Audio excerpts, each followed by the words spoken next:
The entree last weekend has been served and left us with a positive feeling heading into this weekend's main course of the second leg. It was tight, tense, and a real tactical battle last weekend at Magic Park, and tonight expect no different.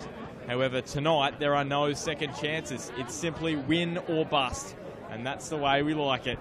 Edgeworth looking to keep alive their hopes for the triple-double, not achieved since 1973 by the Great Western Bears side.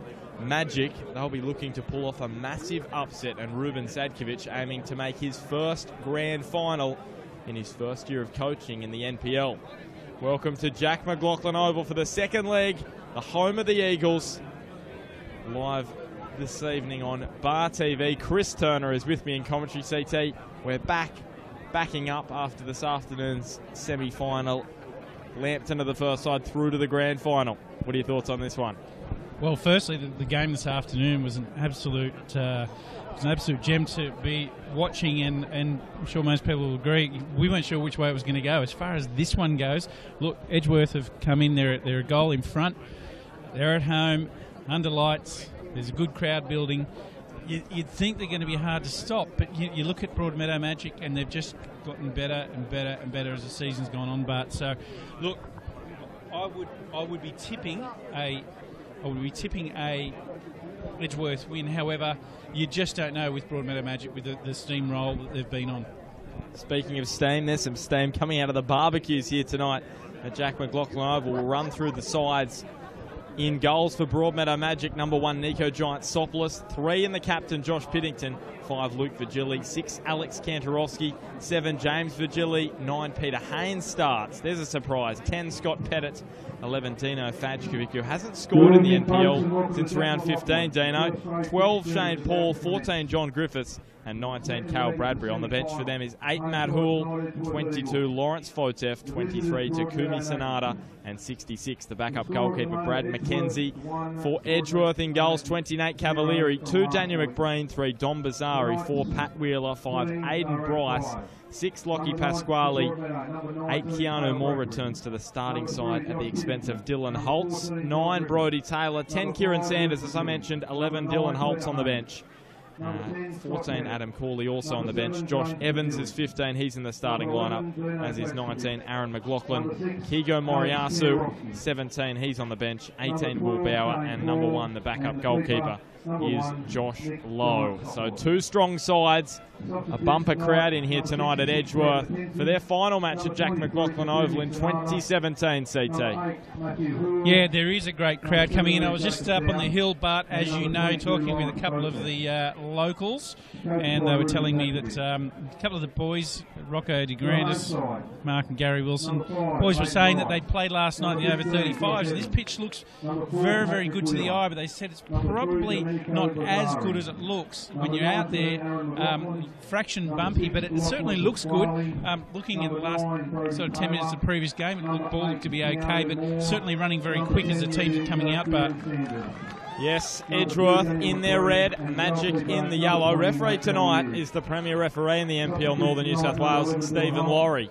We are going to head down to Damien Smith. He's going to chat to Damien Zane, the Eagles coach, pre-match.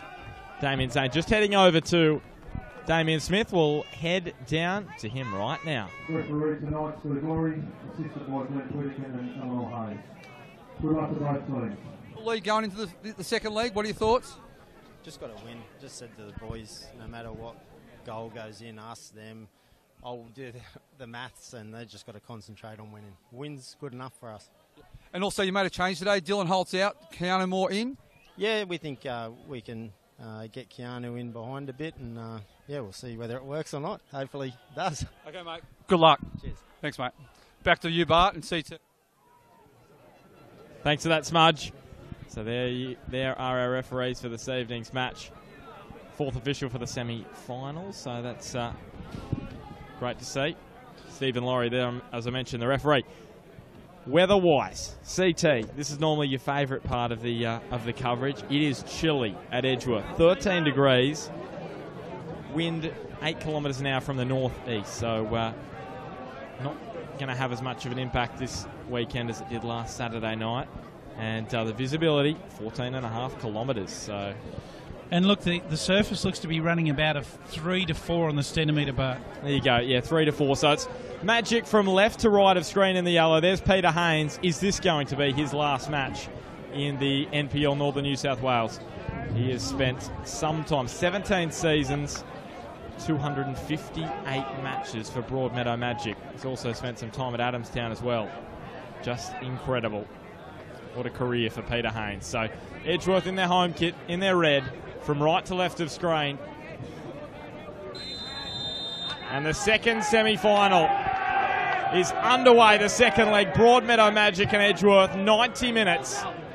And one of these sides will head through to the grand final. Potentially more if we get a 1-0 win to Broadmeadow Magic.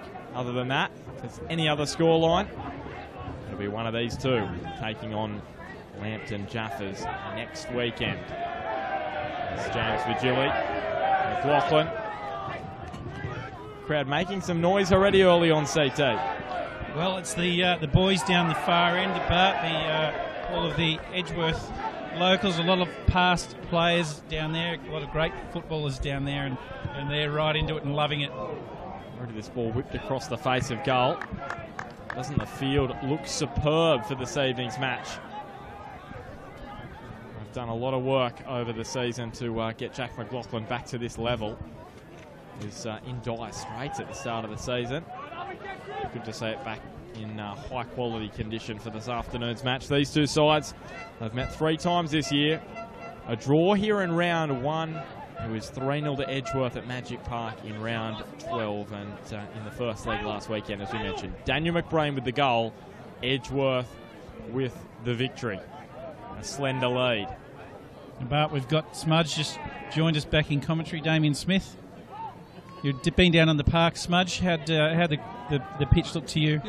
Yeah, the pitch looks pretty good to me. It's a little bit dewy on top, so I think the ball's going to skid along, which will probably suit both sides. Both sides like to play.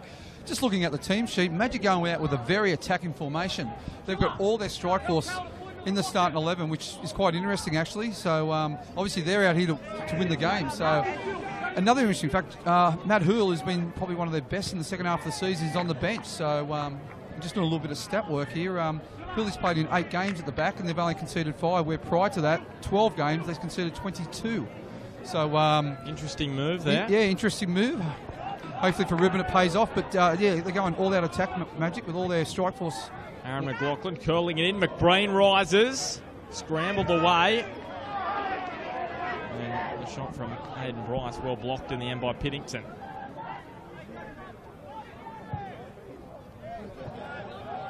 Don Bazari controlling at the back for the Eagles. Talking to Damien Zane just prior to the game, obviously you probably mentioned in the pre-game that Dylan Holtz moves to the bench and Keanu Moore comes in on the starting side. I think he's trying to get Keanu Moore playing in beyond the back 3 of Magic a little bit more, so just use his pace in behind.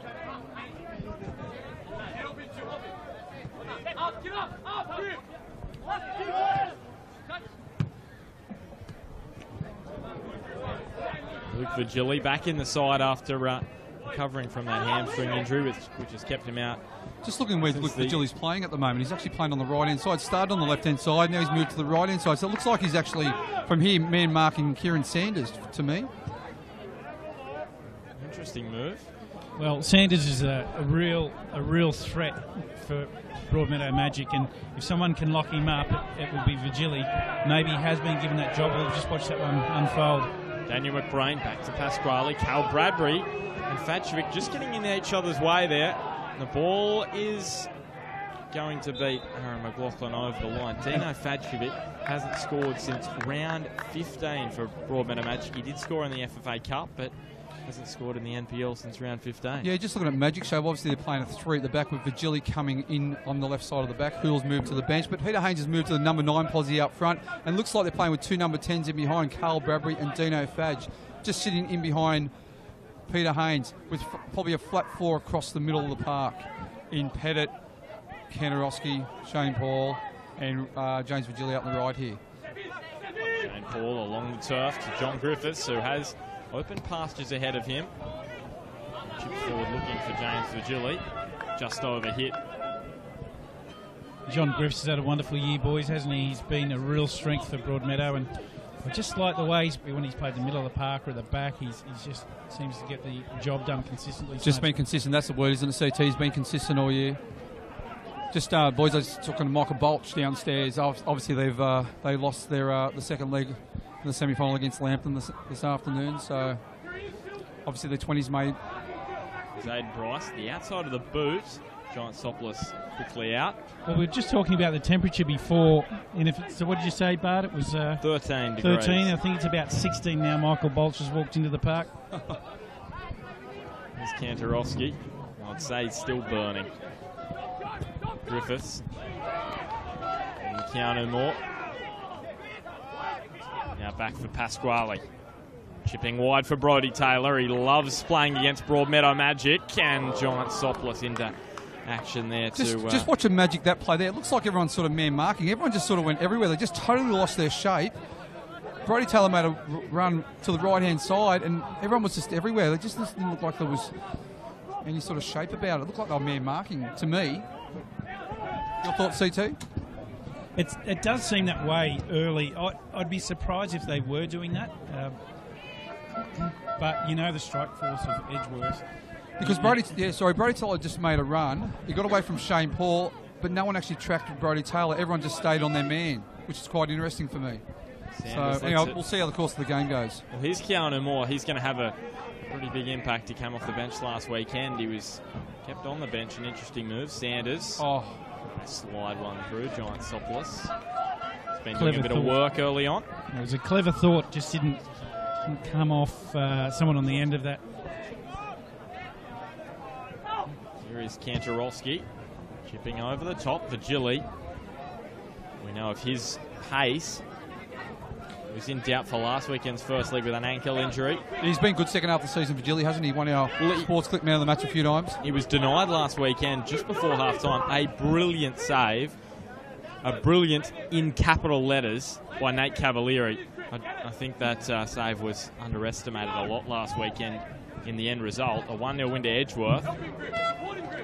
But just going to Edgeworth's shape here, they're very tight again. Like last week, just 15 metres from front to back. Very condensed, hard for Magic to play through. It's been a great night football at Jack McLaughlin Oval. John Griffiths. And here's Keanu Moore.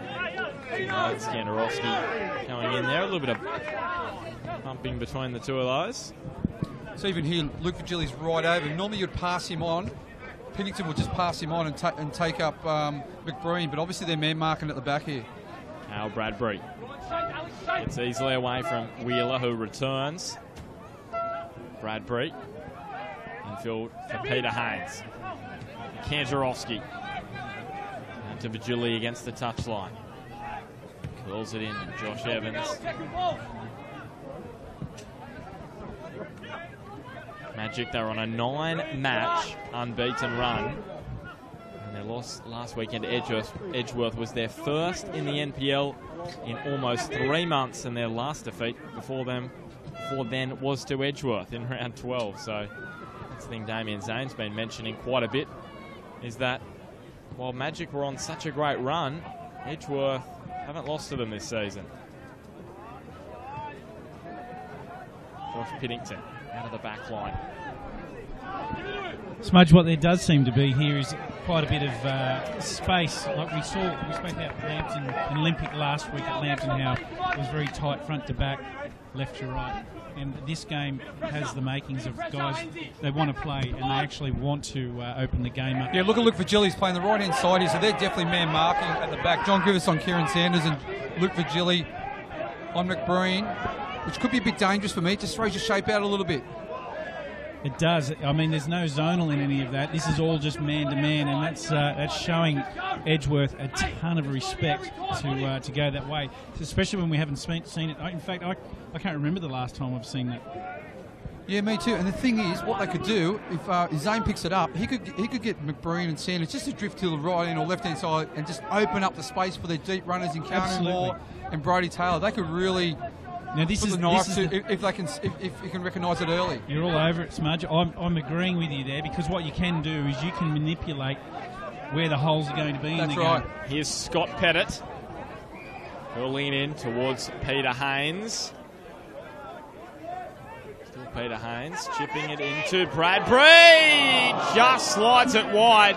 The best chance of the match so far. Cale Bradbury, it was close. Yeah, Twinkle Toes Haynes in the corner there. Did very well to get past. I think it was Don Bazari and a great cross to Bradbury who just put it wide. He's looking good tonight, Peter Haynes, isn't he? Well, it could be his last game. Like we said earlier today, he's had more send-offs than anyone I know, even more than Johnny Farnham. Edgeworth come into this match unbeaten in their last 5 in the NPL. Their last defeat to Hamilton Olympic at Darling Street. And a win keeps their quest alive for the triple-double. No side has achieved that since Western 1971 to 73. And no side has done it 4 years in a row. Great ball by Sanders. Keanu Moore just slips over. So that's what I mean. Look where Keanu Moore had to make the run. Alex Kandarowski had to backtrack. It looks like Kandarowski's man marking Keanu Moore. Just having a bit of a look at this. It's quite an interesting tactic by Ruben. It may pay off, but it may not. It's going to open up holes everywhere. If Zane can recognise it nice and early, he could play a really smart game here. Look, you know what, in simple terms here, let's just say the two of them are up front, central together, and they peel out left and right and just open up a big tunnel. That's what could happen. It won't be that subtle, but that's essentially what it means. Or you go and stand the two strikers over on one side, so there's a whole bit of space. There's only Pennington, who's the free man at the moment, picking up. There's going to be acres of space. But you know what, it may work. Cale Bradbury, the outside of the boot. Scott Pettit. Hayden Bryce just keeping a watchful eye over Scott Pettit, who scored 3 in his last 4 and probably wish he had his time over again. Edgeworth have gone undefeated in their last 9 against Broadmeadow Magic. They have had a stranglehold over them. Yeah, just going back on Magic, the other thing, if you're man marking, your mindset is the man mark rather than attack. So that's why you have to be a little bit careful.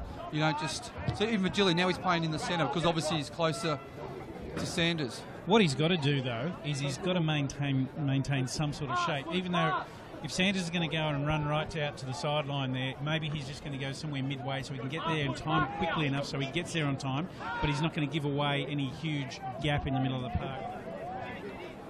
Get it, Alex! Wide for Pettit. Alex, get it! To play. Broadmeadow Magic there. Here is Cale Bradbury on the turn. Peter Haynes over there. Here's Brodie Taylor. Into the referee.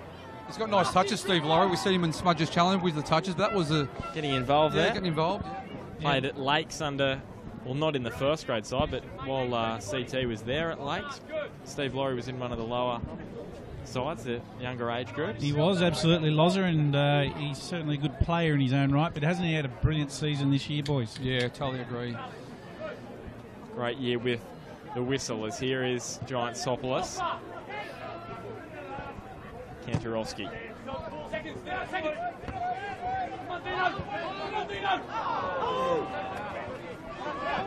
Sorry, just runs on to Josh Evans. Didn't score last season, Josh Evans, and scored earlier this season. Just the one. He actually scored in Edgeworth's last defeat to Broadmeadow Magic back in 2015, round 3. Kieran Sanders. Heels for handball. Sanders into the middle. McBrain arrives, and he wanted the corner. Great challenge by Johnny Griff. That's what he does well. Great move by Edgeworth.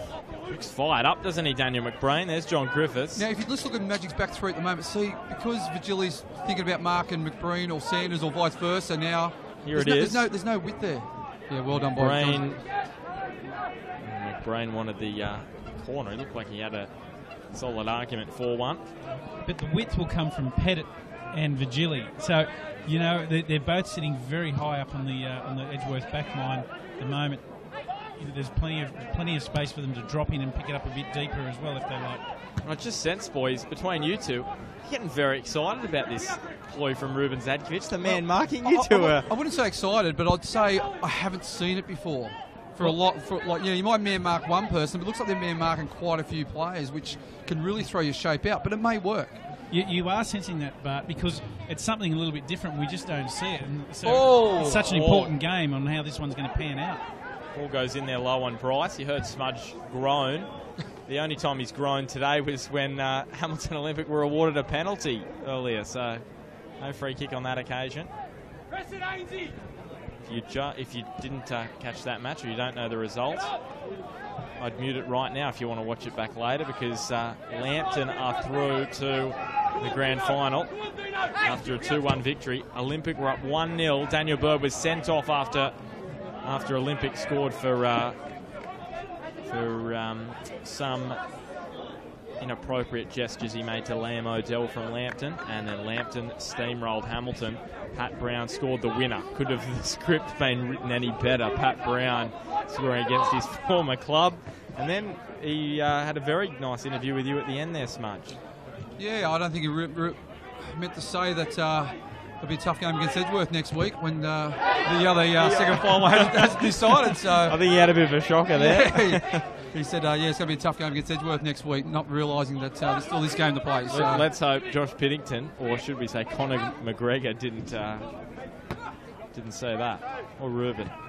This is Brodie Taylor up and over the top of Sanders. One-on-one. He's got no backup here. Vigili. And Luke Vigili on Sanders, who curls it, and Giant Sopoulos with the grab. What's worrying me is Magic shape here. They're a little bit out of shape, aren't they? That's creating another one-on-one situation. When you play with the zonal defending, at least you can have like 2v1. You can actually back up, so you don't really get caught in too many one-on-one situations. I know you're personally worried. I just, in a neutral sense, I think it's a very interesting ploy.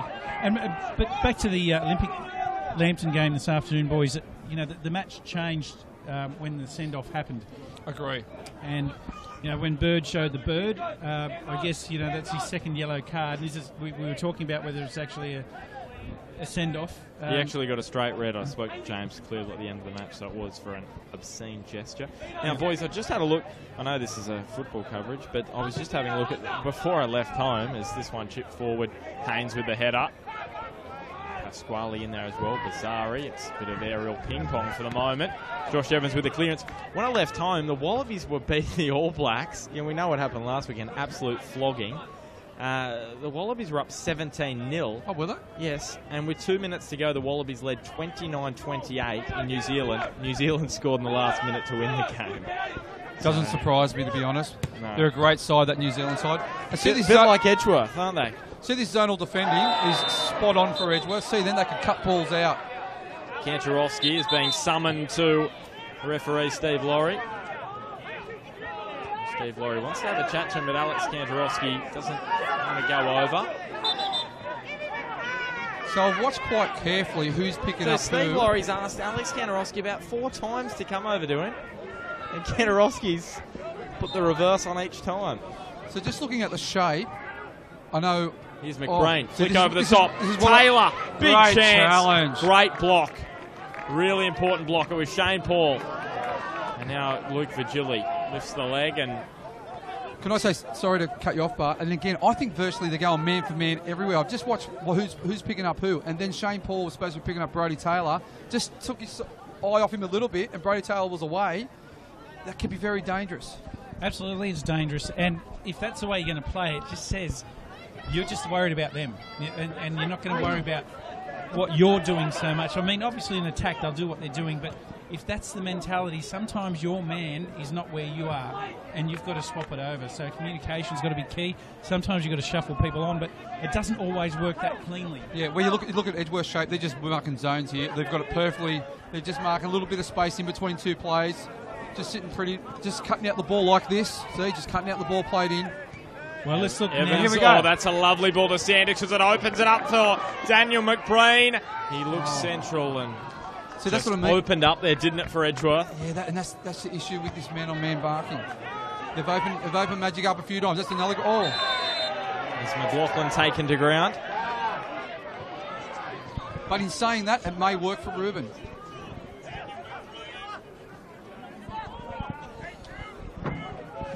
The free just a bit of feedback there. And Hello. hello, young Riley. Let's just say hello to the boys here. Good to see you watching, he loves Riley. you boys, I think. You missed him this afternoon. Hey, just on hello to people. Let's hello to Jed Conway. He's at home watching the mighty Edgeworth play. It's his 17th birthday, having a party just up at the Conways place just up on the hill up here at Edgeworth. Soon to be a Merriweather boy, the Conways, once they... Kieran Sanders curls it in. Josh Evans was there. Now Kantarowski. Out to Dom Bazari. Sanders. The touch gets away from Paul. Steps infield. What a run this is from Sanders. Keanu Moore. Sanders. He's got Brody Taylor in the middle. Giant Sopler sprawling, as was Luke Vigili. And the ball doesn't find the back of the net. Well played by... Look, that interchange was absolutely superb by Edgeworth. That was just scintillating, wasn't it? Look at this. And Luke Vigili, Johnny on the spot, got there and got a boot in. If he didn't, could have been 1-0 Edgeworth as the corner whipped in. Scott Pettit and Keanu Moore. A bit of a tangle and Pettit gets away to Giant Sopoulos. You know, the other thing about what I'm marking is you waste a lot of energy just chasing the player. So, and again, look, Magic Shapes is a little bit skew-iff at the moment. So Keanu Moore. Looks like now they're playing a bit more of a flat 3. Great ball. Taylor plays the 1-2 with Keanu Moore. It may just beat him. Came back to Edgeworth after heading to NPL. Victoria midway through, or at the start of this season, scored 2 goals for the Bentley Cranes, who play the Western Sydney Wanderers in the FFA Cup on Tuesday night on Fox Sports, that one. This one threaded through. Evans after it. Cavalieri makes a diving, sliding clearance. Important nonetheless.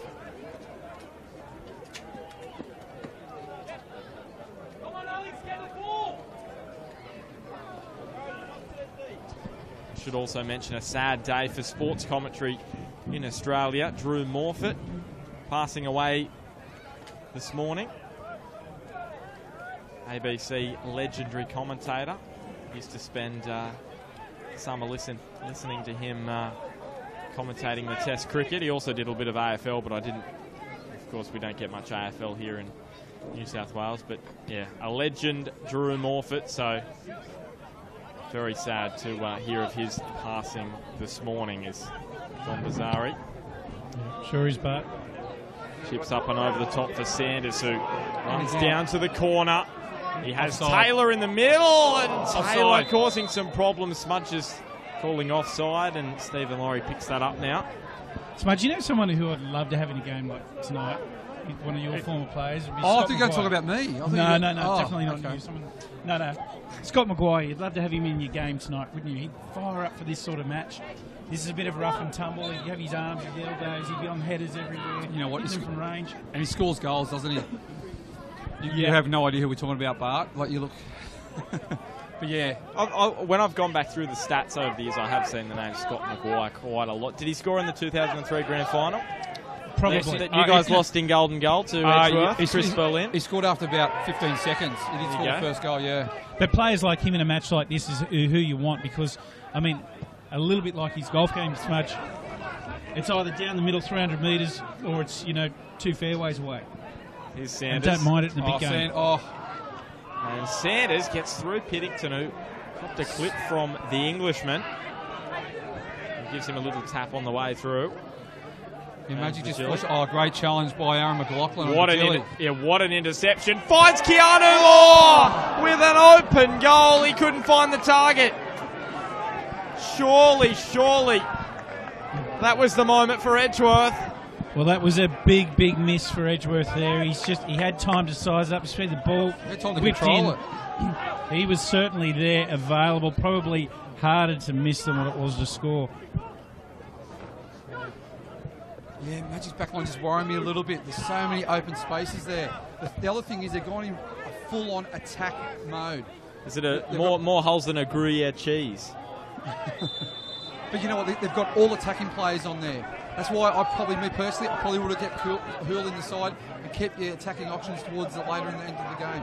Do you know what that cheese is, Smudge? No. This one over the top of McGrath. I'll tell you quickly about cheese. Do you know the cheese? No, well, if you've got some cheese that's not yours, you know what it's called? Nacho cheese. There's number one for the evening. He made a good one earlier today, CT. That was the best joke I've heard all season. But that one's back. That one's back in the. He's back in the doghouse again.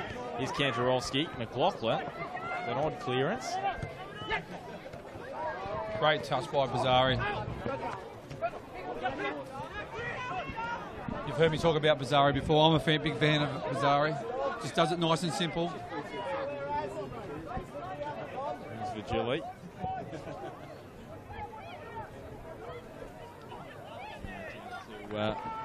Over for just the goal kick. Yeah, I think Magic's just holding on at the moment.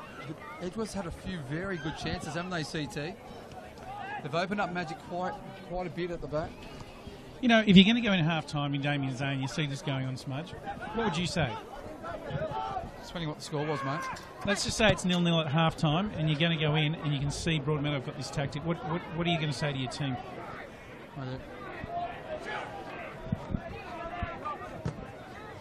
Are you talking to me, are you? Yeah. So I was watching the game. Here is Josh Evans on the ball. Have we got Smudge there?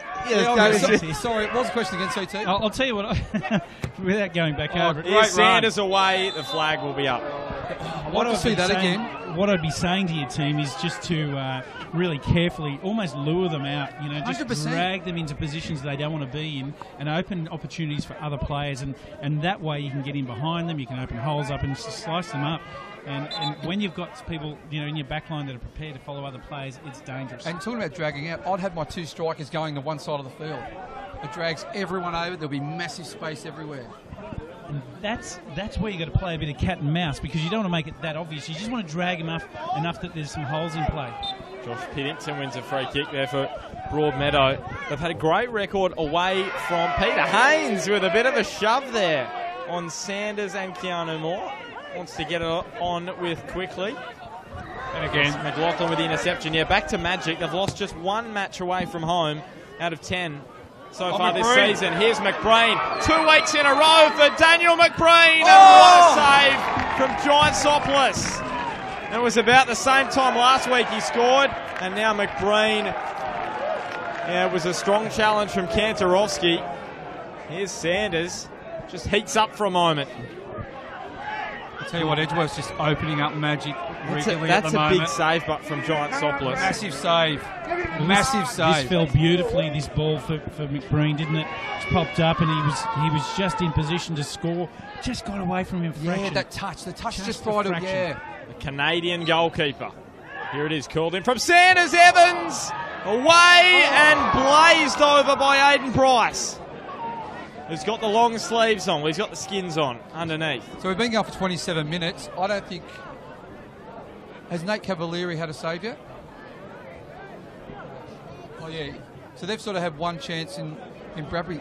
Edgeworth, they could rue all these missed chances at the moment. They've had about five very good chances, very good chances, where in essence they should have been a few up. See, look at Edgeworth's shape here. And there haven't been half chances. They've been gilt-edged, haven't they? That's right. They rise. Evans. And now McBrain can't beat John Griffiths. See McBrain's reaction when he had the shot on Giantsopoulos, and Giantsopoulos made a great save. McBrain's reaction was priceless. He knew it was... Vigili, almost away from Aaron McLaughlin. 13 goals in the NPL Northern New South Wales. Well, sorry, I should say 11 in the NPL Northern New South Wales this season, James Vigili. 16 last season in the regular season and 2 in the finals. One of those in the grand final against Edgeworth, where Jim Fogarty played it out to him from the back. Hopefully we'll see Jim back around the traps after he left Edgeworth at the start of this season. The other thing with Magic, they're playing with 2 number 10s in Bradbury and Dino Fadge. The thing is that they need to get closer to Hainsey. He's been isolated a bit too much. Mazzari curls this one wide, and McLaughlin evades Vigili. Sanders makes the run. That was brilliant. McBrain, here's Sanders, and McLaughlin. Giantsopoulos has put that into the Edgeworth bowling. We're seeing some quality football going here, boys. Yeah. Absolute quality And football this by was what it was Edgeworth. like last Saturday night, CT. The quality on show, albeit it was tight, it was just highly, highly entertaining. The runners off the ball, they had 3 or 4 runners off the ball. The clip over the top was just a bit too high. Here is the back heel. Wow. Hayden Price, that would have been a special goal. It will be another corner. See the Edgeworth faithful up behind the goals are just loving this, aren't they? Well, they're playing well, Love Edgeworth. to see one go in. Sanders again. This one a little higher, a little more loop. Giant Sockless, the punch away. Pasquale. And that probably shows why he hasn't scored this season. That And strike. Aiden Bryce. Oh, he nearly Hayden stepped it in. Bryce, it literally almost went over the sideline for a throw. Yeah, Lockie Pasquale nearly scored with a penalty in the last game, however. Ben Kelly made the save from late Macquarie. A 2-2 draw there for the Eagles in round 22. And that stat is an interesting one. The last time Edgeworth didn't win their final regular season game was in 2014.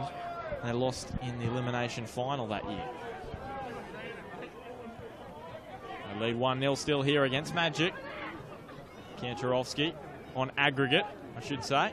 Shane Paul. Away from Keanu Moore. Here's John Griffiths. Magic's Player of the Year last year, and I tell you what, he will go close to that award again in 2017. Vigili into the middle. Up they rise, Peter Haynes. Bradbury hasn't scored in his last 5 matches, and he wins the free kick. So this is the thing about Edgeworth missing all these chances. Magic get a sniff, you never know what could happen. You know what, this is Peter Haynes' range as well. Well, what a moment it would be if Peter Haynes could score on this occasion. Smudge, you said he loves the big games. He loves the big occasions. He scored many a goal in a big occasion. Well, this is a big one right here, and let's see what he can do. The wall's been taken back the full distance. Shane Paul is just a just bit of joke with I Cavalieri. think he was just telling Nate Cavalier where it's going. I tell you what, Scotty Pettit can hit one. So it won't be Peter Haynes. It's going to be Pettit or Vigili. And Pettit takes it, and Pettit scores an absolute peach. He has been in red-hot form in the back end of the season, and that's a goal that is massive for Broadmeadow Magic.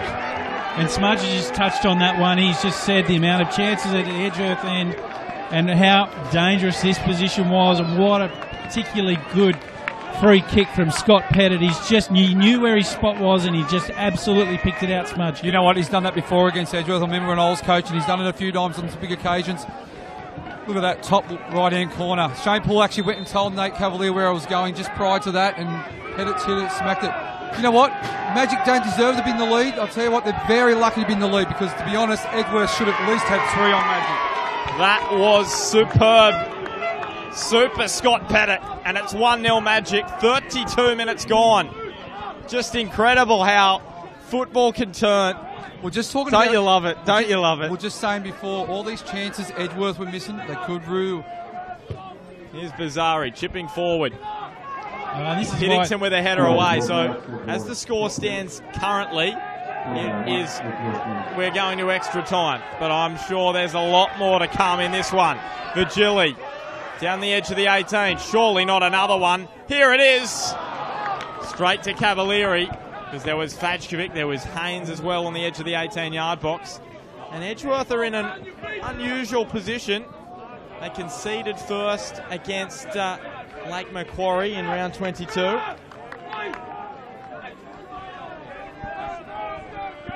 yeah, and this is why, boys, this is why we love our game, isn't it? Because you've hit it on the head there, Smudge. It's just been Edgeworth, chance, and then bang, Pettit, Magic. That's the other thing. We talk about other sports, other codes, AFL, NRL. A game could be over after 15 minutes. In a soccer game, the game's not over until the fat lady sings. Yeah, absolutely. And look, this game, as you said before, Bart, this one's got a lot left in it. And you just had that feeling, didn't you? As he was standing over that Scott Pettit, he's now scored 4 in his last 5. He had not scored up until that match with Maitland, where I should say Magic won that huge game up at Cook Square Park. He scored late in that one. since then, he's been on a goal-scoring run. Scored against the Jets in round 21, scored against Olympic in round 22, obviously not last week against Edgeworth, but he is a big game player as well. Scott Pettit, he scored twice in the FFA Cup for Broadmeadow Magic. It's Peter Haynes. Evans after him. So Magic have only scored 2 goals in the nationwide stage of the FFA Cup, both scored by Scott Pettit. I think that says enough, Smudge. Yeah, sorry, just on that defending by Josh Evans, any little kids watching, that was superb. He didn't dive in, he just gave him a bit of a niggle and forced Haynes to lose the ball. Keanu Moore on the turn. Sanders looks wide. James Virgili was awake. I thought his touch may have been a little heavy. And Giant Sopoulos. Wide he goes to Piddington.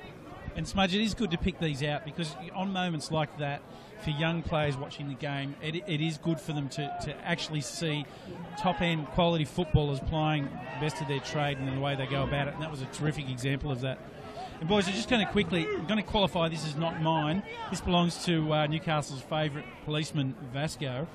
He's saying, what do you call a Russian napkin? What do you call it, CT? A Soviet. That one belongs to Vasco. I will say that's better than yours, mate. I actually don't mind that one. A lot better than yours. Here's Luke Virgili with the throw. And knocked up the ground, McBrain. Knocked over Virgili, and now wide for Brodie Taylor. Kieran Sanders has no one with him in the middle. Brodie Taylor tries to find him, but they are resolute in defence, Magic. Yeah, Brodie Taylor had his time again. He's one-on-one with Alex Kantarowski just outside the box. You attack him. Or even have a touch and have a ping. Lachlan with the throw. Piddington with a header away. He's been solid, Piddington. 35 minutes on.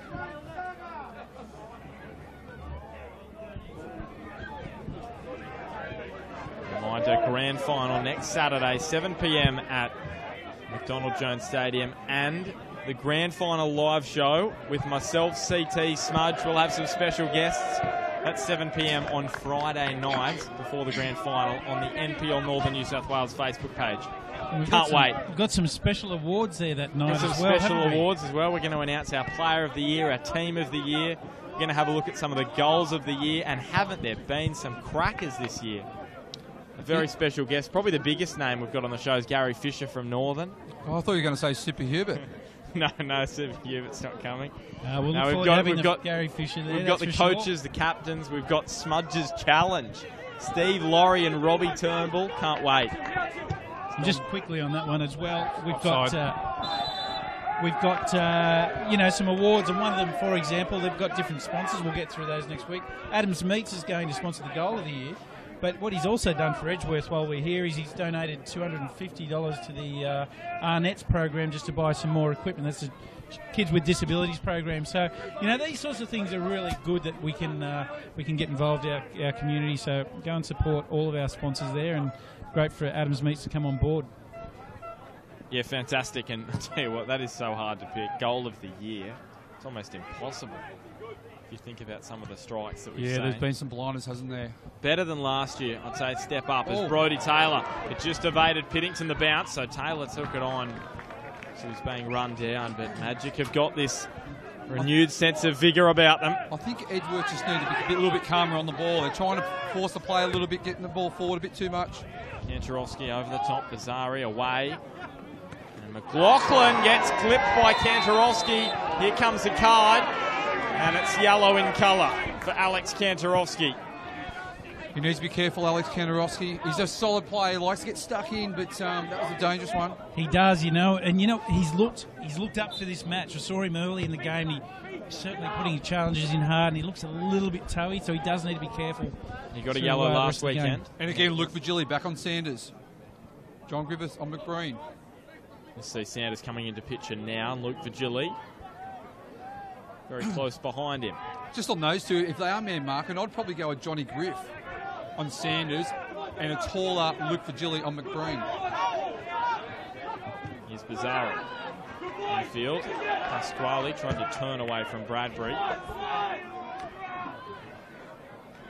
Pat Wheeler pushing forward. Sliding his pass wide. Another offside. How many offsides against Edgeworth? I know we don't keep stats, but gee, there's a lot of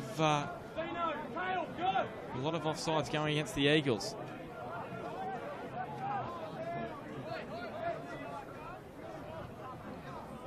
So 5.5 to go before the break. Live on Bar TV. It's semi-final time. Second leg. Edgeworth won the first leg 1-0. Magic lead the second leg 1-0 here at Jack McLaughlin Oval. And obviously the winner plays Lambton Jaffa. He has turned over. Fatrovic. Oh! Huge save, Cavalieri. That is massive. What a brilliant save. Similar time last week that he made the save to deny Vigili. That's probably bigger in the context of the match. 2 away goals for Broadmeadow Magic. And Edgeworth are in trouble. They've got to score twice then, Edgeworth, if Magic score again here. So I'd be a little nervous. Edgeworth. To me, at the moment, we're looking at play of the day. That save was absolutely brilliant by Nate Probably Cavalieri. one of the saves of the season. Now, last week was a pretty good save as well, wasn't it?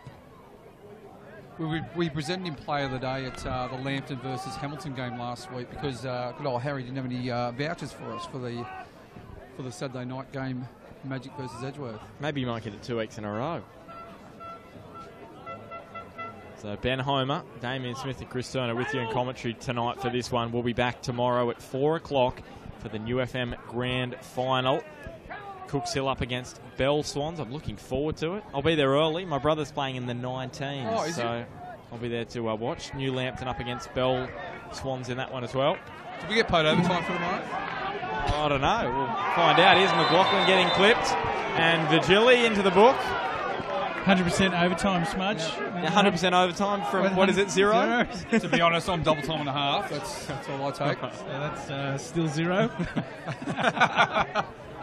So the free kick for Broadmeadow, Kieran Sanders. It's all good fun. The Horns are out again here this evening. They were out in force at Jack McLaughlin Oval for the WPL Grand Final, where we saw the Lake Macquarie boys celebrating their Mad Sunday, their Mad Saturday and Sunday. And that was comedic.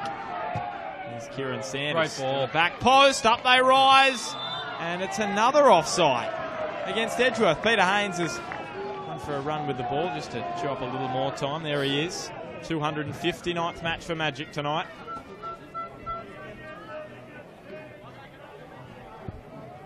Came off the bench last weekend, did Peter Haynes. 3 minutes to go, less than 3 before half-time. And the mist is starting to roll in at Edgeworth, isn't it? C2, we've been here many times over the years. Absolutely, you see the steam coming off the players as the game goes on. Fatrovic and Evans strong in the air again. The amount of balls he has won in the air tonight, Josh Evans. And you know what? They've Such a strong restricted. player. Yeah, they've restricted Broadmeadow to only a limited number of chances. Bradbury in the first 5 or 10 minutes, and then Pettit's free kick. They've been rock solid again in defence. Yeah, just a free kick within range, and Scott Pettit, credit to him. He took the opportunity. That's what you need to do in these games. And especially after Edgeworth had about 3 or 4 really good opportunities and probably should have put at least 1 or 2 away.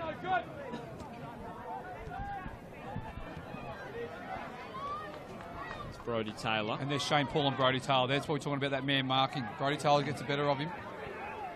And Taylor away from Shane Paul and then Piddington to Paul. Now, next weekend, we've got the finalists in the 18s and 20s confirmed. In the 20s, it's Hamilton Olympic and Maitland.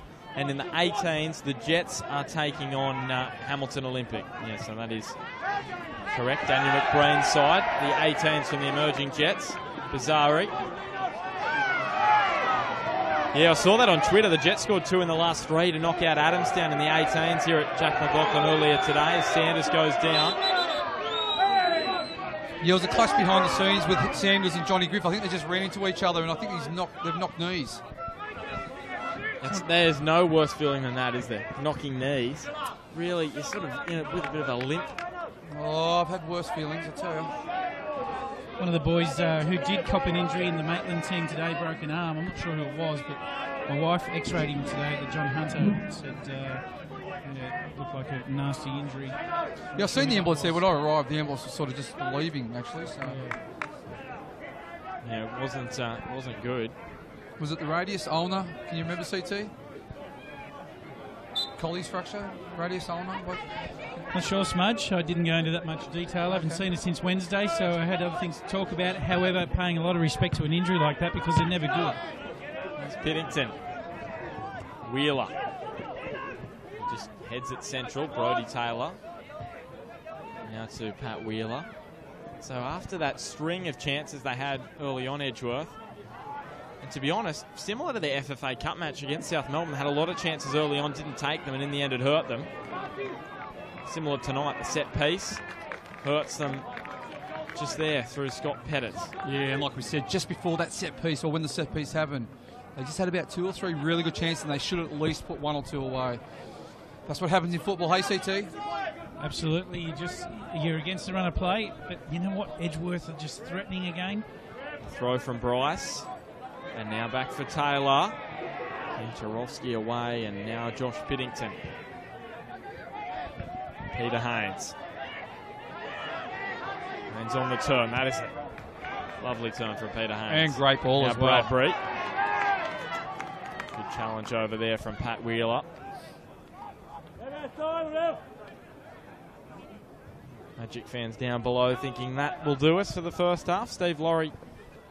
I think Zane would like to get his boys in there and sort of just calm them down a little bit and sort of probably talk a little bit about how the way Magic's playing, because you could really do... Nice with the interception. It's away, Aiden Bryce.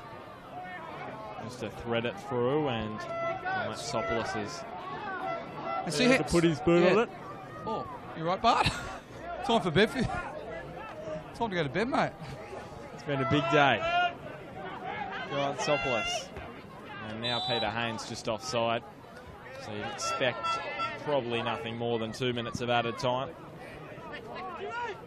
Stephen Laurie checks his watch. So a big speech coming up for both coaches here at halftime. It is deadlocked on aggregate. Piddington, Fajkovic being kept very quiet. Yeah, he's only had a few touches. Fajkovic hasn't seen the ball much, but he's playing in like a number 10 role, which isn't his more suited role. Him and Bradbury just playing that number 10. Evans into the back of Haynes. And you know, for Edgeworth, you get them in the shed, and you really just want to talk about those moments to finish off your chances and how important they are in a match like this. Steve Laurie calls a close to the first half here at Jack McLaughlin Oval. Edgeworth dominating early, and then Broadmeadow Magic with a sucker punch. Scott Pettit with a scintillating free kick from just outside the 18-yard box. He just popped it in the top corner, easy as you like. Half-time here at Jack McLaughlin Oval. Edgeworth Eagles 0, Broadmeadow Magic 1. CT, what is the story going to be at the sheds here? Yeah, as I said, you know, for Edgeworth, you just really want to make sure that your team realises how important just that one moment in time to finish and just focus on that, because they're going to get opportunities. It's a matter of taking them. For Broadmeadow, look, you know, for me, they've been against the run of play to get that goal, to be honest, and they'll go in very, very happy, and, you know, whatever's happened for them, they're going to look like it's worked. All right, well, there they go. There's Dino Fajkovic, Peter Haynes. Is it his final match tonight? He'll be hoping not so. And we'll be back in 10. Edgeworth down by a goal to 0 at home.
everyone for your support tonight.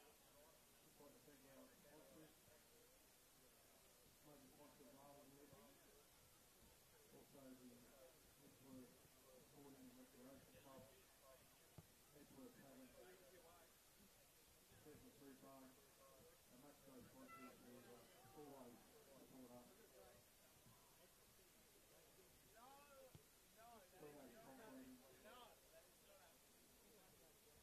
Always complete. Hopefully will be ongoing. Thank you, boys.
So we're just seconds away from the resumption. The final 45 minutes of one of these side seasons.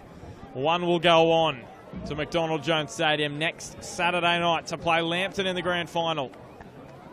Steve Laurie to get us underway. It's Broadmeadow Magic in their bright yellow from right to left.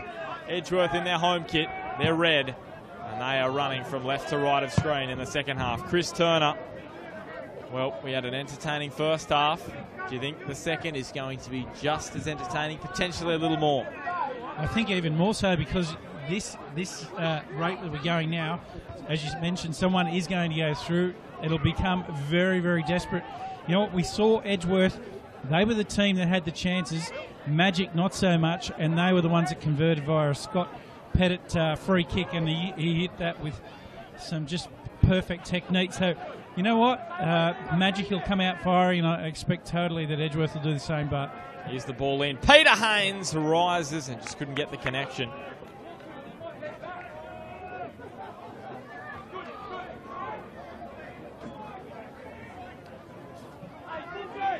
Cavalieri, what a season he has had. He was at Lambton last year behind Brad Swancott, and he's moved to Edgeworth in 2017. 10 clean sheets this season.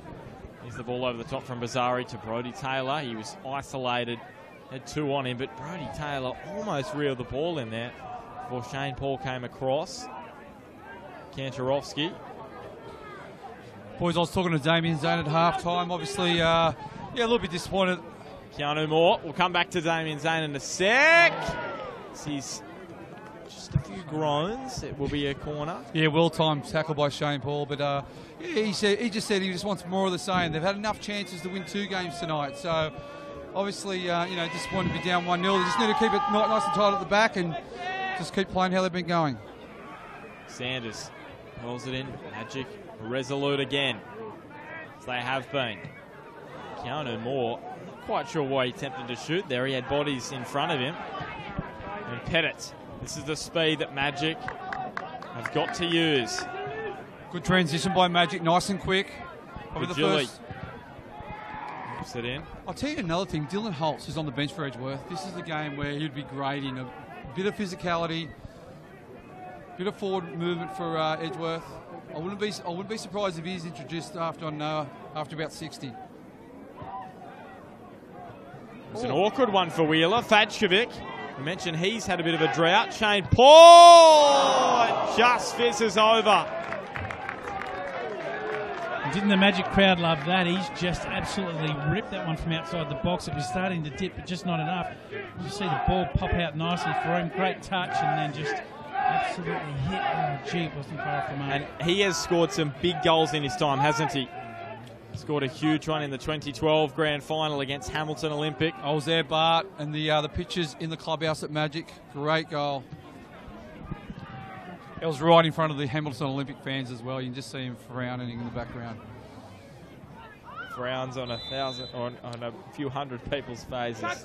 Faces, I should say. Boys, just on Kieran Sanders, as he was walking out, you see his right thigh is really heavily strapped. Obviously, he's got a cork in the right thigh. Chips forward. And the chances have just dried up, haven't they?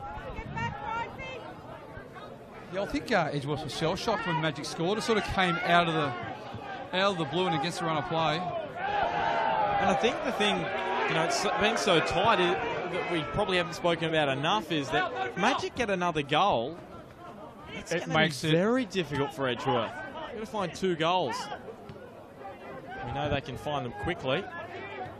Griffiths back to Giant Sopolis. So that play by the goalkeeper, Giant Sopolis, he went wide of the goal, so obviously didn't want the ball played towards the goal, obviously in case there's a bubble or something. So that was a very smart play by Giant Sopolis.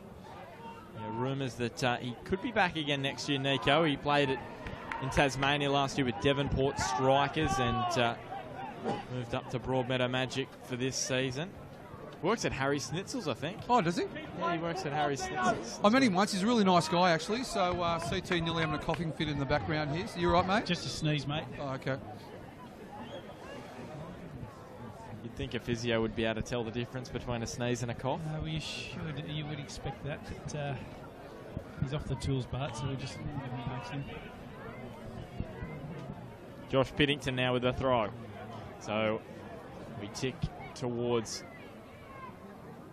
the 5th minute of this second half. You can hear Ruben Zadkovic below. He wants his men in the box. Luke Virgili. Alex, balance off. Good. And I will ask you just after this free kick smudge about Ruben's tactics in the second half. Here is Luke Virgili. Dino Fadkovic didn't know much about that, and here is Josh Evans. He flowed forward a few times last weekend, and this time it almost came back to bite him. Hayden Bryce. Here's Pat Wheeler quickly getting into position. Just clipped legs with Cale Bradbury. Smudge, Magic, how are their tactics? If you just joined us, they've been man marking in the first half. Well, it looked like that. It looked like man marking across the whole 11 players, in essence. Definitely man marking the front too, but it looked like they were man marking even the midfield. And the shape was out of sorts. Hence, Edgeworth had about 3 or 4 really clear-cut chances and should have been ahead. But obviously, Scott Petter goals pulled it back. Give me another 5 minutes, Bart, and I'll let you know. I just haven't. It's only been going for a few minutes. It's been a bit stop-start at the moment, so. Oh, just caught one in the back there, Virgili. No, I think it went straight in his face, it looked like, I think. Get back, Fats. Quick swivel. There is Kantarowski chipping forward for Fadkovic. Mentioned he was quiet in the first half. A lot of the Magic front third was quiet in the first half, to be honest. Oh, I agree. Fadkovic had about 3 or 4 touches. That was it. Who's down? It is Dino. Dino, yeah. To be honest, he wasn't much in the game in the first half. The Magic's playing like a number 9 up front with Haynes, with 2 number 10s in Bradbury and Fadkovic just in behind. And you know what? They're not. That's not their natural position. Therefore, sometimes they sort of just get a little bit lost. Yeah, head clash with Aiden Bryce there. So you can just see ball bouncing up and right in the side, coming together. Right in the temple. There's Tommy Russell, the Broadmeadow Magic physio, limping away. Hopefully he's treating himself. I just asked him at half time how come he was limping, but he couldn't give me an answer. It would appear that Fadkovic is okay, so you have to do the mandatory go off and then come back on, which so he's back on Dino Fadkovic. Yeah, he scored the opener in that FFA Cup round of 32 match against Moreton Bay. I could be wrong.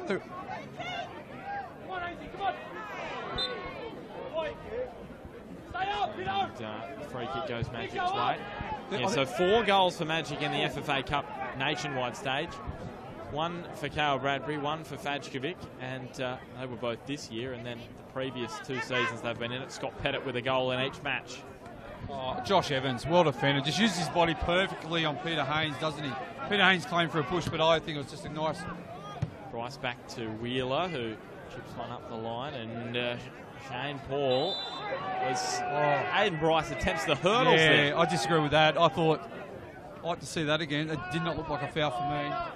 Yeah, I've got to admit, first look, that didn't look like one either smudge. It just looked like he did everything okay. And here it is, Shane Paul going to ground, and then Aiden Bryce attempting to jump over Paul, but he just raised his head. Yeah, okay. As he was trying to get back up, and a little bit of a clip. Luke Virgili. Fajkovic off the chest of Wheeler. And now it's Dino Fajkovic. So a little stop-start, isn't it, to begin proceedings in the second half? And you know what? That's sitting magic, actually. I think it's definitely sitting magic, the stop-start. Edgeworth like that free-flowing football. You're in, out, bit of movement, bit of rotation in midfield.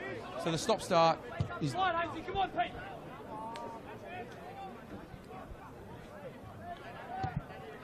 Pasquale chipping over for McLaughlin.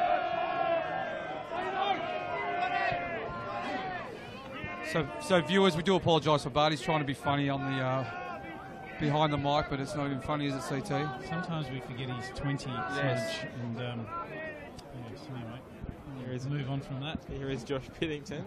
So just on Bart and Daniel McBreen, they're going to be teaming up next Tuesday night on Foxtel. Yeah, isn't that a great round thing? of 16? Look, and all jokes aside, we're very proud of Bart having this opportunity, and you know, all jokes That's aside, nice of you. I copped it, now get praised. well, and you're Like the good only cop, bad cop. Novocastrian that I can think of at the moment in the final round of 16. I did make that joke on Twitter. With McBreen. I did, with McBreen. McBrain's there With as well. McBreen, of Yeah, course. you do a fabulous job, you two. McBrain props me up, so... No, all jokes aside, we wish you well here, but we know you're on a journey, and this is a significant step for you. So if you've got the opportunity to listen in on Tuesday night, listen to Ben Homer and Daniel McBreen, because they're flying the flag for Newcastle, and they do a great job. They've done it before, and they'll do well again. And what's the game, Bart? Bankstown Berries up against Sydney FC, so I'm Ooh. tipping a big win for Sydney FC. So There'll be plenty of goals, I think. Yeah, I agree with that.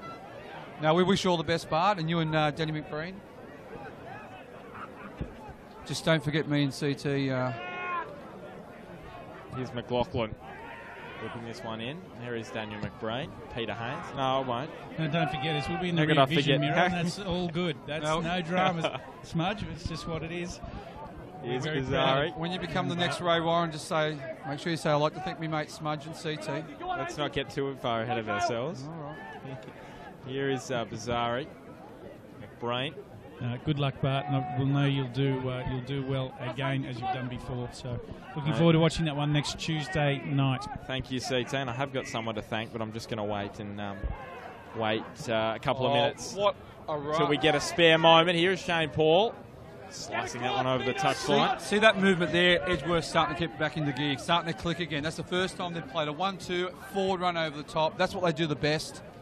And that's the first time I've seen it in about 20 minutes. It's Pat Wheeler. Chip one into the box. Vigili the header away. Keanu Moore. Look at the space just in beyond, because they're man marking. There's so much space just in beyond Kantarowski here. Luke Vigili scuffs the clearance away. Over the touchline.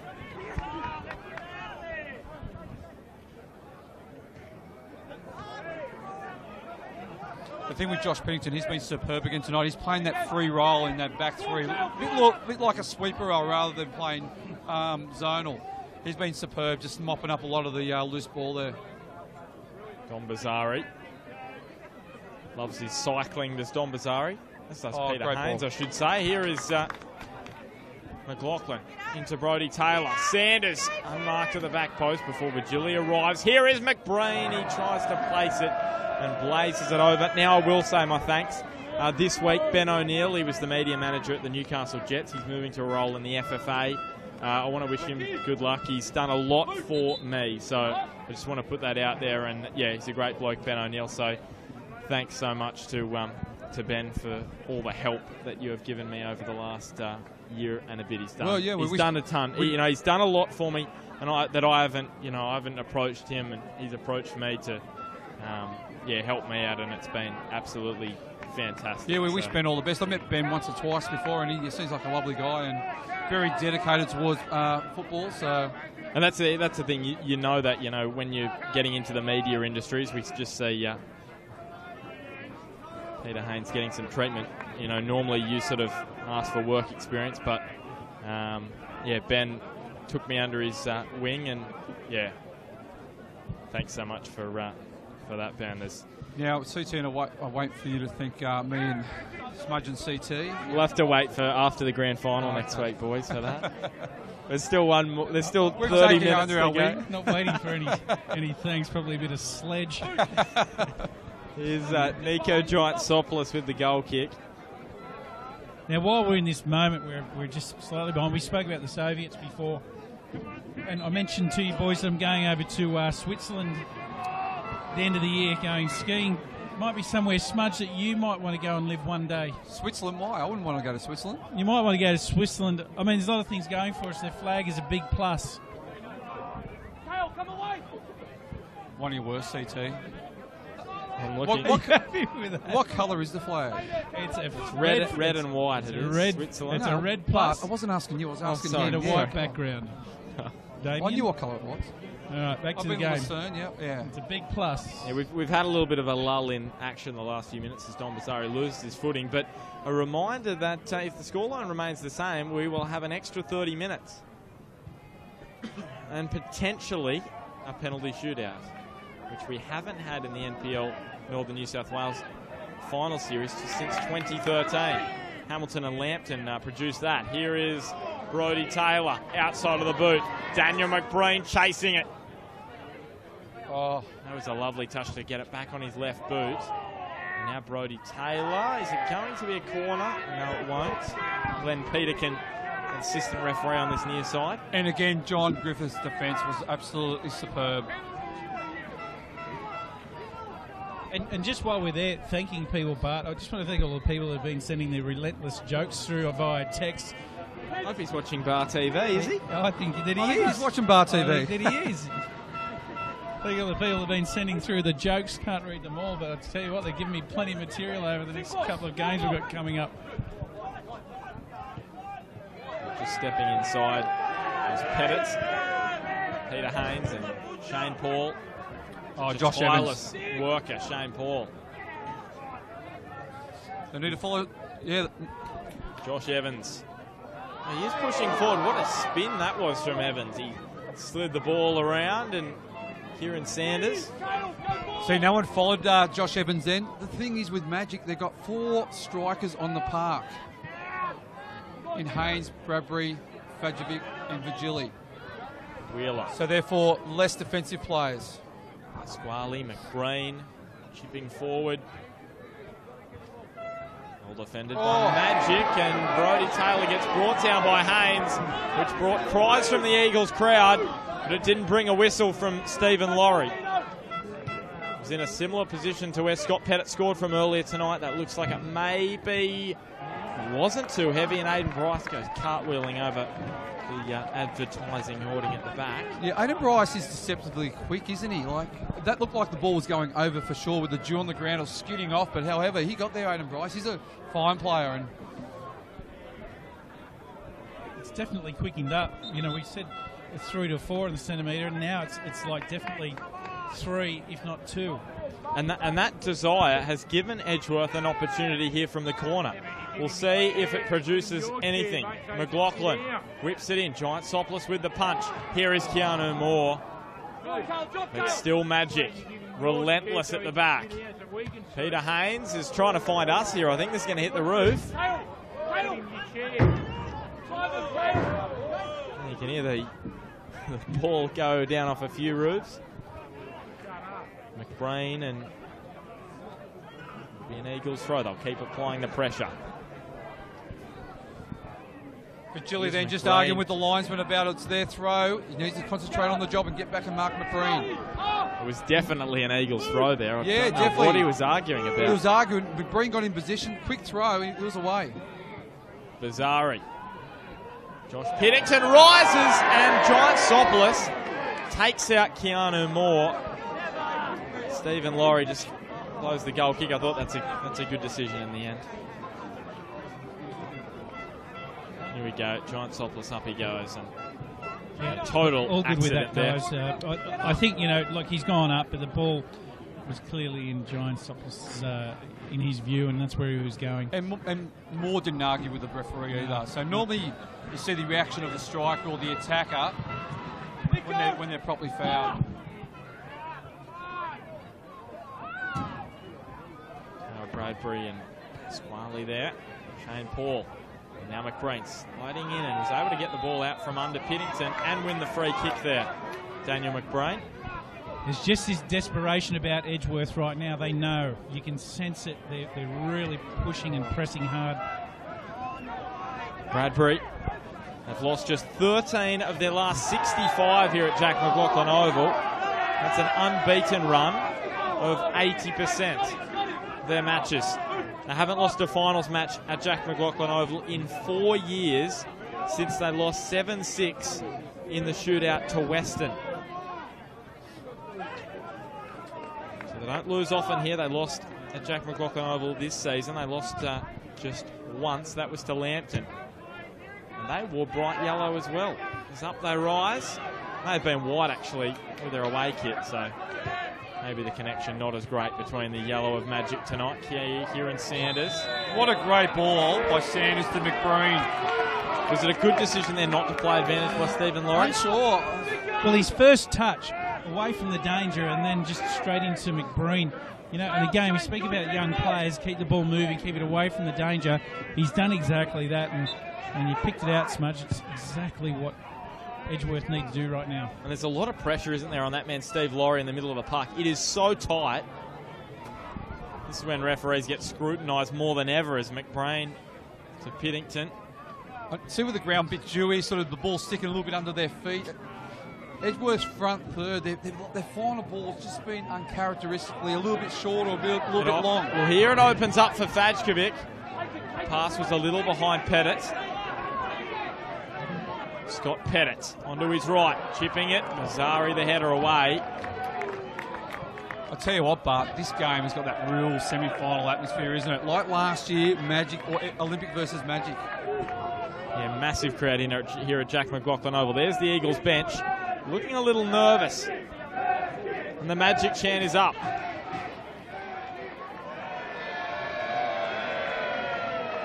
And the Edgeworth fans appreciate that. There is Ruben Zadkovic, first year as Broadmeadow coach.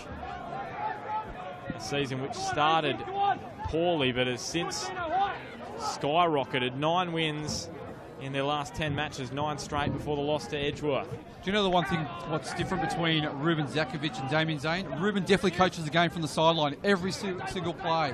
He coaches, he plays, every pass, every movement, where Zane just sits there. He sort of lets his boys do the job, sort of thing, where from up here, all you hear is Ruben. Turn, move, forward, back. Interesting pass. you say that, Smudge, because, when you speak to Damien Zane, he says, I've done my work through the week, I'll tweak things, but he doesn't make a big fan out of it, like a big fanfare out of it. What he does is he relies on the work that he's done, he puts a lot of work in, but everyone's got their own styles, haven't they? It shows you his energy. He's so energetic, isn't he, Ruben Zadkovic? But as a player, I've had obviously different coaches in my time. As a player, for me, if the coach is coaching the game, sometimes it gets a bit difficult because he wants you to move there, move there, move there, move there. So it depends on the way that they do it too. That's right. Sometimes the coach can actually be a part of the drive and help you with that momentum we've spoken so many times about. And if they're doing it in a way that's just helping encourage, etc. And you can hear Ruben right now, right below us. He's actually about 30, 40 metres away from us. So and you can hear him so clearly right below us. There he is. Yep, we've got him on shot right there. Joel Ralston there, the great fourth touch. official. There's Pat Wheeler. Lockie Pasquale just was able to reel in that pass. It was getting past him. Bradbury Straight to Bazzari. It opened up for Don Bazzari. Sanders misguided there. Almost played it back into Magic's hands there. And now here is Bazzari streaming forward. His opposite number, Josh Piddington, does the mopping up at the back for Broadmeadow. Vigili sends Scott Pennant on his way down the left. Fajkovic has got a gaping hole in the middle. Here's Dino Fajkovic. Infield for Pennant. Huge intervention from Aiden Bryce. He almost picked out the top corner, but he saved the day for Edgeworth. He did very well, Aiden Bryce, didn't he? You could see Aiden Bryce recognising the danger. He nearly got back there. Look at him. He realises he's going. Look at Aiden Bryce go. It was a hole and a half. That was important. If you're a young boy at home, you need to watch Aiden Bryce. The way he's covered defence, tracked his runners. Always track your runners till the ball's dead. He played rugby league until under 12s, Aiden Bryce, and he's won a 19s grand final with Edgeworth in 2013. I'm just loving the energy of the crowd here. You know, they're strong in numbers and they're just passionate.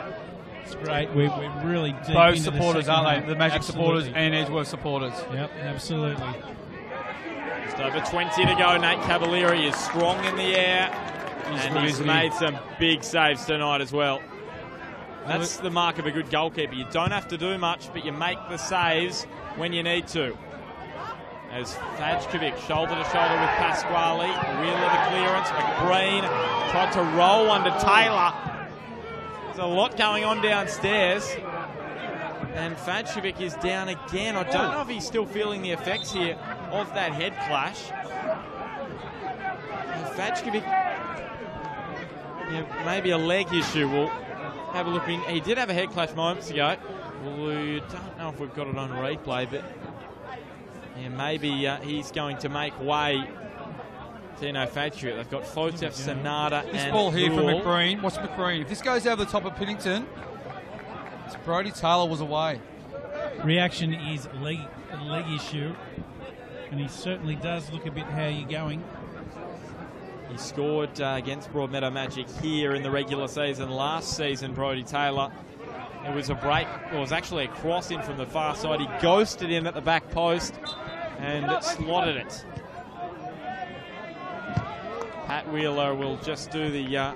So just when you give the ball back to the opposition, I used to always Yeah, aim you've told me this. Always aim at the goals, because you never know what, and always made it firm enough.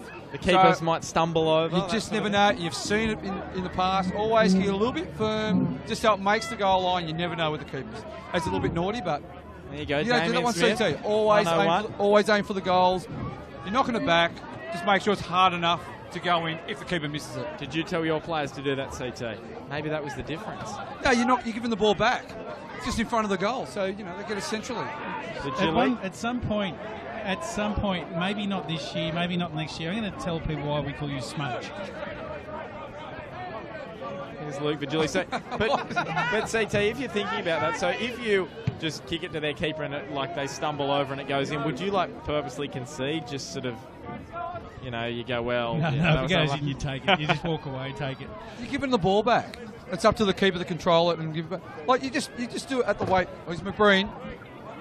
He's away from Griffiths. McLaughlin! And now McLaughlin just sprinting through like a thief in the night. He just never, I don't know, I don't think he expected it, because he was away then. If that was firm enough, he was going one-on-one with John Soplis. So still, it's 1-0 Magic. Extra time awaits if the score remains the same. Oh, great touch by Sanders. Oh, what a turn. Sends McLaughlin's McLaughlin offside. on his way. He's offside, and he's blazed the shot wide. Anyway, Aaron McLaughlin. We are almost into the final 15, where Edgeworth have not conceded in the NPL this year. Sanders has had a massive game tonight. I love the way he's gone about his business. His form's been good. His balls have been good. And there's been very little chances. Yeah, mate, his balls have been good, but he's had really good touches as well.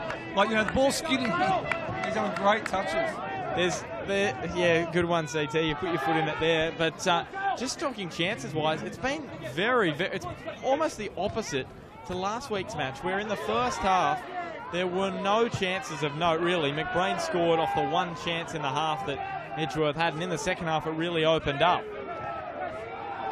You look at Magic; they've got all their attackers. Well, here is Cavalieri he may get away with that in the end. He does. Yeah, this week the chances flew for Edgeworth in the first half. They had a ton of them, and in the second half, very few to speak about. If Edgeworth gets one of those chances in, the whole game's different. However, look, I love the tension, the intensity of the game. It's gone quiet. Yeah. Well, there's pressure on both sides. There's probably more pressure on Edgeworth, because if Edgeworth concedes, they're in a bit of trouble, aren't they? Absolutely. And was talking about Sanders' delivery there. Haynes crawling along the ground, Peter Haynes, and he wins the free kick. There's experience for you. Is there another goal in his illustrious career? He scored 4 this season, 1 in his final home match against the Jets in round 21. What a goal that was from the penalty spot. He got a standing ovation from the Magic faithful. Scott Pettit again from the free kick, and Fajkovic. This is going to be awkward, and Cavalieri is able to get it away. Kantorowski intercepted by Brodie Taylor, and he is speeding away Brodie Taylor, but Alex Kantorowski used his body well there, didn't he? And now Josh Piddington, surely not. Cavalieri. Yeah, Don Bazzari kept Piddington onside. Aiden Bryce over the top. McBreen leading the chase. Shane Paul and McBreen shoulder to shoulder. Free kick against McBreen. Was it a little too vigorous from... Let's have a look on the replay. Look, this is a big bump. He's very lucky not to get a yellow card from that. He just had an intention there, and that was just giving a bit of, how are you going? Shane Paul just went flying to the top. what, that's a tough one. Like, McBree's like twice the size of Shane Paul, but it looks, no, it wasn't a yellow. It looks shoulder to shoulder. Maybe a little too heavy. Josh Evans. But I think Shane Paul knew it was coming. Here's Josh Evans. Would you believe it? Josh Evans launches one, and John Griffiths blocks it. You know what? Josh Evans is like a Ned Zellish. When he needs to come into the midfield, he does it. He does it very well. He's just starting to make a few more forward runs. He did it in the second half at Magic last week, and it's very dangerous. Well, what we are seeing is just end-to-end football. It's very entertaining, and there's never a dull second here. All Sanders in. Curling it. McBreen! Moore keeps it in, and then Shane Paul slices it away. Just incredible stuff. This is just great viewing, isn't it? There's end-to-end. Yeah, great to have your company. Ben Homer, Damien Smith, Chris Turner in commentary with you tonight at Jack McLaughlin Oval. Edgeworth won the first leg 1-0 at Magic Park, and Magic lead 1-0. If you missed the goal, scroll back. It's about the 32nd minute, and it was a superb strike from Scott Pettit from the free kick. Here's Sanders. Doesn't find McBreen. Luke Vigili. And McBreen goes to ground, and the free kick goes against McBreen. Yeah, Pettican, the linesman, called it. The good call.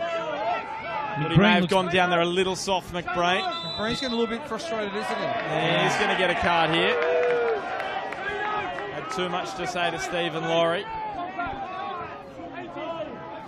Yeah, for me, to be honest, I know the last one wasn't a yellow probably, but that may be slightly hungover from that one, and something to say. He is getting a little bit toey smudge, as you mentioned, and going back on again. He's looking to score. He wants the result, doesn't he? He said last week this game was only half done. He knew there's more work to do here. And you can see here he just wants the result so bad. And I think Edgeworth had the opportunity last week to get the second goal, which would have made him more comfortable. At 1-0 into your home leg, just keeps the game alive, doesn't it? And it's alive. It's a draw at the moment. McBreen with the flick on. Sanders. Look at that close control. Keanu Moore tries to nutmeg Alex Kantorowski. That was John Griffiths. Pretty skillful. And John Griffiths came through the Jets' youth system to John Griffiths and Aiden Bryce. Well, there he is. Straight through Aiden Bryce. Just on that, John Griffiths did get the ball, but he studs her up a little bit. It was a bit of a dangerous challenge. Now Kieran Sanders doesn't win the free kick. Luke Vigili coming across. This game's starting to heat up, isn't it? I'm loving it. It's Absolutely. a great atmosphere. It's almost like it was last year at Darling Street, yeah. When Magic played Olympic. Wasn't that a cracking contest? McBreen, the header down. McBreen gets flattened here by Griffiths, who Just has a little bit of a chat to him. Doesn't normally get too fired up, does he, John Griffiths? Showing a little bit of emotion there. Look, let's put it in perspective. There's 13 minutes in regular time to go. That everything's on the line. You're playing next week or you're not. Yeah, this is what it's all about. And as we spoke about earlier today, winning the grand final is, we'll talk about after this. Kieran Sanders. Here's Evans. Oh, it's as if there's a force shield around the goals and Edgeworth just can't get a shot on target tonight. No one tracked the runner of Evans here. What? Free header. And he's, what? Is it just not their night, maybe? That's incredible. Yeah, they've had their chances, haven't they? Some pretty point-blank chances. But just going back, talking about grand final, hey CT, we spoke about it earlier today. The elation after winning the grand final, that 5 minutes or 10 minutes post winning a grand final is, you can't describe it, can you? You can't describe the feeling. And you know what else? It just means everything. It's at the end of the season. It's what it's all about. Players can take a big breath and just enjoy the next few days, and that's what they want to do. Sanders McLaughlin is just offside. The heavy underdogs. Let's be honest, Magic were heavy underdogs coming into this one. They haven't beaten Edgeworth in 9 matches. 2.5 seasons, no wins against Edgeworth. And to be honest, looking at the first 30 minutes, I didn't think that was possible either. No, well, Edgeworth had that many chances on goal. It was just looking like it was going to happen, and then it's 2-0 up and away they go. But it's certainly anything but at the moment. And now 10.5 minutes, and we're into extra time. Pending extra time, of course. Hiddington. Yeah, I think there might be some late drama, CT. I could be wrong, but there could be some late drama. Which way it goes, I'm unsure. John Griffiths.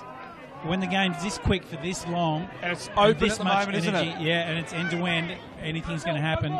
10 minutes, 12 minutes is a long time in this game. Bryce chipping for Brodie Taylor, who got in front of Shane Paul.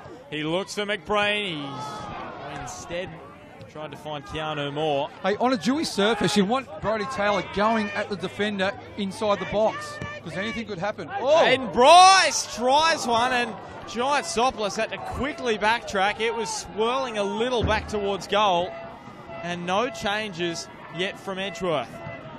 They've got a bench full of stars. Similar case for Broadmeadow Magic. Peter Haynes is in trouble here. This wouldn't be a great way for him to end. He's in all sorts, Peter Haynes. And the Edgeworth crowd booing now. Peter Haynes, he doesn't stay down, does he? The boys just confirming with Gary Fisher that if it does go to extra time, there's no away goal. And I think that's a really good decision. Great I idea. know pretty sure in the Champions League, the Europa League, I'm pretty sure the away goal still stands. So I think that's a great decision. Which is such a disadvantage to the premiers on their home turf if there was a away goal in the extra time. So there's no away goal if it goes to extra time.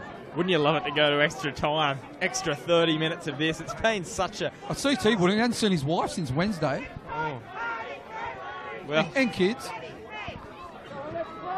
I took Holly for a learner driver lesson this afternoon when I called him. That's correct. I was looking for a little bit of downtime this afternoon, but that certainly didn't happen with Holly and the L's, and the heart rate was sitting around 140 for most of that on her first drive.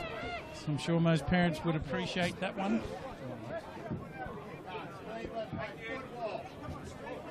Anyway, back to the game. I just quietly, how did Holly go? Better than Sophie? They both asked that question when we Oh, did they? On par. With Scott Pettit. Anyway. Here's Pat Wheeler. So many twists and turns. Just got to love football and sport in general. And Aiden Bryce has a bit of a slip, and it will be a corner. Scott Pettit is having a little chuckle to himself there. Can't quite believe what's happened there. And the Eagles fans with a roar there. And that's the beauty about football. In AFL, Rugby League, NRL, the better side wins. Most of the time. Most of the time, the better side wins. In football, anything could happen. Here's McLaughlin. It's a searing corner. Some people, Smudge, may argue that's not the case here, and that Magic have been the better side. Brody Taylor whipping it in. McBrain. That's the thing. That's the thing you say. You know, No, I'm just saying in general. Like I'm saying in general. who do you think has been the better side? I know Edgeworth have created more chances. They haven't taken them, and that's got to count against you to some degree. Yeah, me personally, if you look over the course of the game, Edgeworth's been the better side. I'd agree with that. Yep. Yeah, if you look at Magic's chances, there's only been a few very good chances. Edgeworth had probably a good five, maybe 6 chances they should have finished. And you think of the first 30 minutes, and obviously Magic's scoring sort of rattled Edgeworth a little bit, but I thought Edgeworth were running right, to be honest. Magic was all sorts. The shape was all over the shop. Everyone was just man on man. It was a mess, to be honest, looking at it, and they should have been at least 3 up. But the goal to Pettit has changed things. It's a bit of gobbledygook, was it, Smudge? The opening 30 minutes. Here's Bazari. Sanders. I totally agree with you. Handball against Kieran Sanders. I totally agree with you. And Edgeworth were running at numbers that had 3 and 4 people available. They were always in the top third all of the time. And boys, you always say that I'm a bit biased towards Magic, but being honest, they were very lucky to stay in the game. Hal Bradbury. Here's Pettit. And now Bradbury on the turn, looking to thread Fajkovic through. Bradbury, a special moment here from Magic, can send them through to a grand final. They had heartbreak in the grand final last year against Edgeworth, beaten 2-1. Low and hard and cleared away. Even Aaron McLaughlin's kept James Vigili relatively quiet tonight. Dino Fadge has been very quiet. If you look at Magic strikers, they've been quite quiet compared to a Sanders and a... Here is Brody Taylor, released by McLaughlin. Giantsopoulos, sweeper keeper. Superb there. Great touch by Pat Wheeler. And Giantsopoulos, didn't he do well there? A lot of people might have just headed that away, took it off the chest and then knocked it out of danger. You know what, I think Edgeworth needs a Dylan Holt or something like this at the moment. For Magic, you probably have to keep the same. They've got no attackers on the bench, really. All their attackers are on the park. That's why Ruben... So why has Damien Zane, that's what I want to ask, why has Damien Zane and Ruben Zadkovic both not made a change? Is it because it's this tight? Well, you know what? Here's Pettit. Is he able to round Brody Taylor? He is. He squares it up. That was a moment. That's better by Magic. Edgeworth had to stand up there, and they did. But here come Broadmeadow Magic. It's level in the tie on aggregate. If it does go into extra time, both sides have got fresh legs to bring on, and that is very, very important in the last half an hour if that's the way it's going to go. Oh, gee, Keanu Moore, he just knew he could have been in a little bit of strife there. Put his hands up straight away. And the free kick was not paid by Steve Laurie. Aidan Bryce. Good header by Adam Bryce. It was a tough one because he sort of was betwixt and between there in terms of would he go back to Nate Cavalieri or would he head it out of the immediate danger. Griffiths. 4 minutes to go. John Griffiths.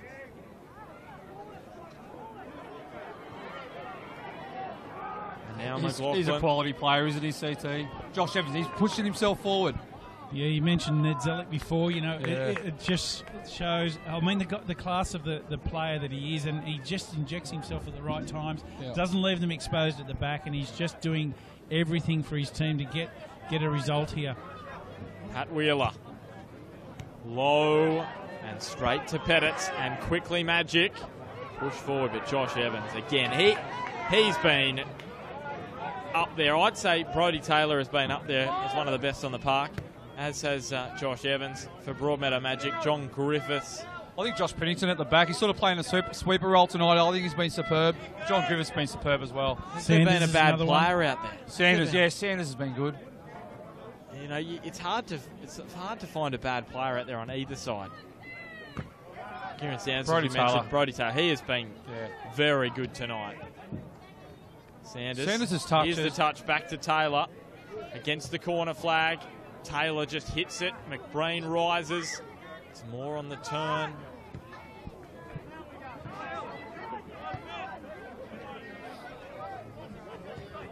So me, Magic haven't played as they played more zonal for me in the second half. Not as man-on-man as obvious it was in the first half. They're looking very deep here, but... Here it is whipped in. Giant Sopless. Well, it was awkward. And McBreen, I think he just half turned his back. He was thinking Giant Sopless was going to gobble that one up. Instead, almost fell into his lap there as Pat Wheeler. 2 minutes to go. Aaron McLaughlin. 2 minutes left. If the score remains like it is, don't go anywhere. Strap yourselves in for another 30 minutes. But is there another goal here, boys? We will see a goal kick. I'm unsure. I think this is going extra time. It's been very tight. Are you a bit nervous, Smudge? I'm a bit cold, actually. Are you a bit cold? Yeah. Just this period of time, as we are going to see a change here. So Takumi Sanada is going to come on, and Dino Fadkovic. He's had a quiet night, Dino. And still his drought of goals goes on in the NPL. Hasn't scored since round 15, Dino Fadkovic, and he'll have to wait. You talk about you talk about both sides. You talk about quiet nights. You look at McBreen, you look at Sanders. They've been busy all night. They're strike force. But if you look at Magic and Dino Fadge, Haynes has been busy-ish, and Bradbury haven't been as busy as Sanders and McBreen for me. I agree with that. Here's McLaughlin. He's been he's coming to his own on that left edge. Brody Taylor. Shepherd, Scott Pettit down towards the sideline. Keanu Moore away from Kantorowski, and Sanada gives away the free kick. See, that's the thing for Magic. They're subs at the moment. They've got no strike power coming on. They've got Lawrence Fotef and Matt Hoole remaining there on the bench. I suppose you can shuffle a little bit. Bradbury's just pushed up front. They've still got Haynes out there.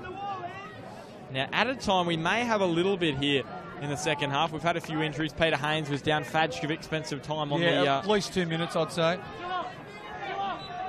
Great to be company on Bar TV Sports. Giant Sopless goes up, and that was well taken. Both the goalkeepers. Yeah, and took it nice and high. Very good We've been tonight. critical of Giant Sopless taking the ball probably mid-range, but he took it nice and high, didn't he? At full stretch of his hands. Magic have turned it over here, and now the Eagles turn it back to them. Bradbury was isolated. Haynes, do we know he can pick a pass?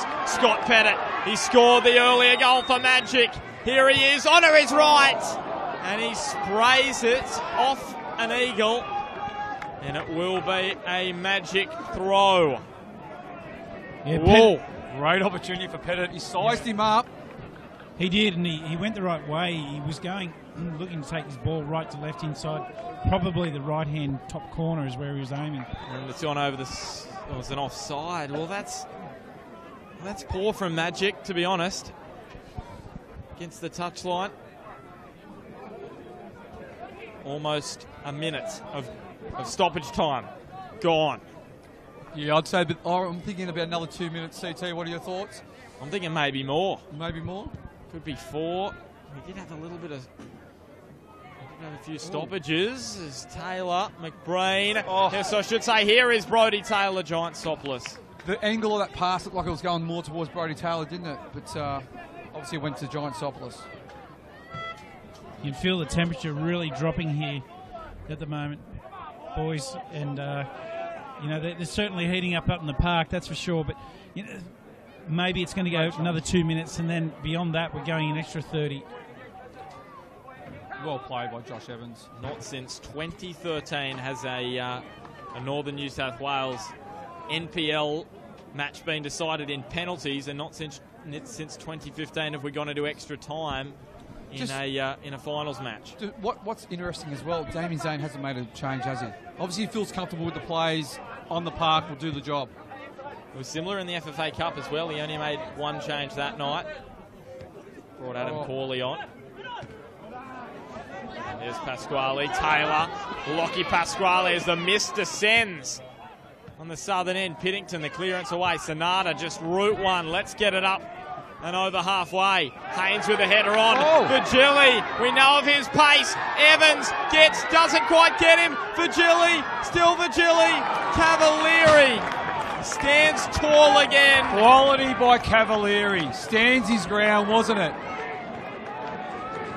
Well, wasn't that a moment? It was a foot race. Evans just couldn't quite get Vigili. He did well, Evans, but put him off. Vigili probably could have struck it earlier. And your heart, Nate Cavalier's heart was probably in his mouth for a minute. Is there a winner for Magic? Whipped in towards the near post. It's another corner for Magic. Just while we go there, everyone will probably have an opinion on where Vigili should have gone, whether she'd gone inside, outside, and hit the first time.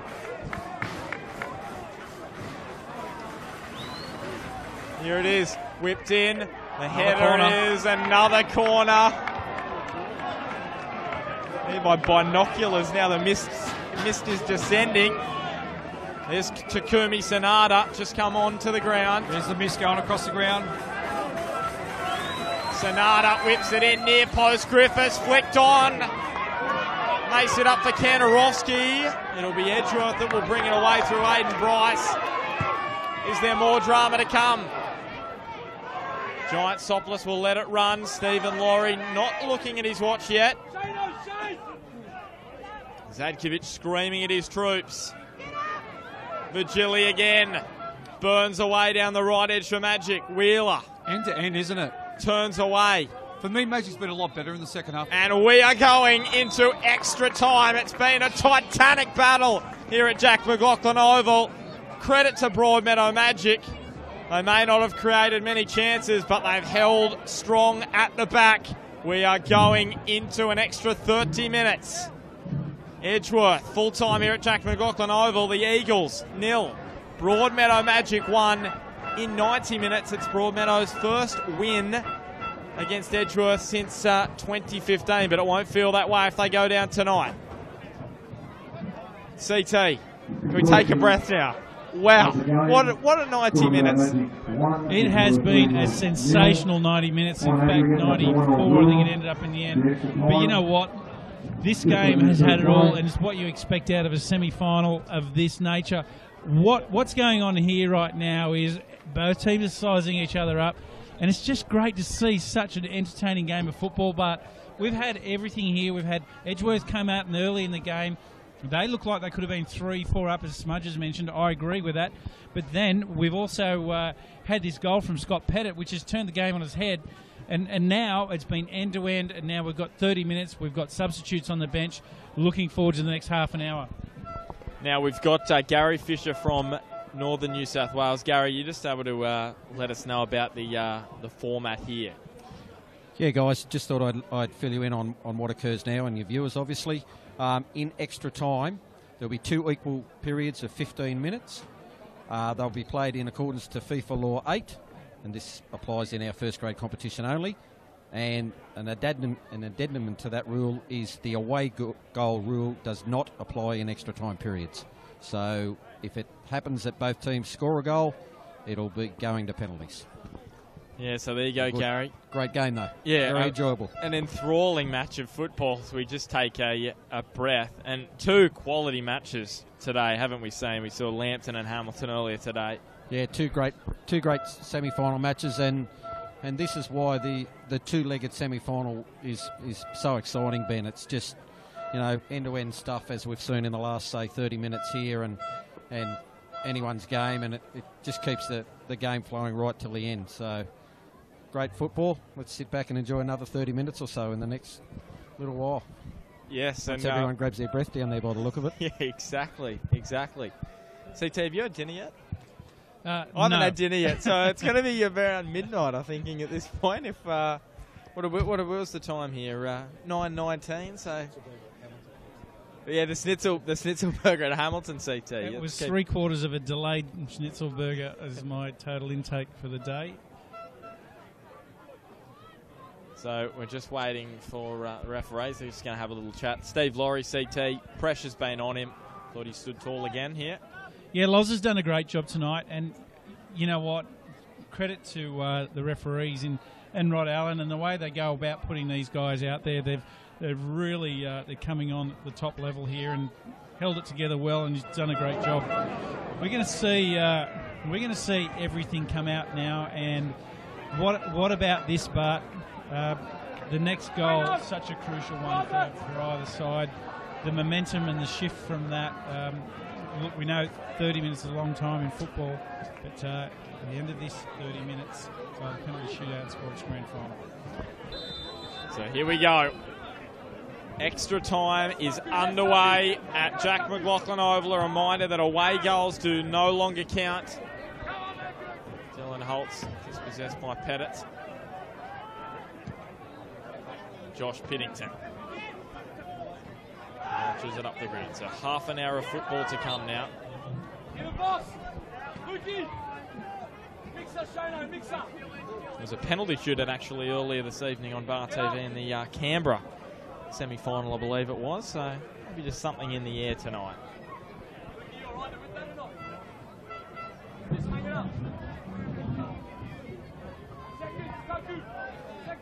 There's Luke Virgili. Moving it forward. Still no changes as of yet from Edgeworth. I should say Dylan Holtz has gone out there. So Edgeworth, their first change of the evening.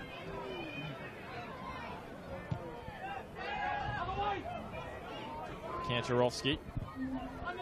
Just double check who Dylan Holtz has come onto the ground for in just a moment, CT. I'm just having a quick scan around as Lucky Pasquale brought to ground there.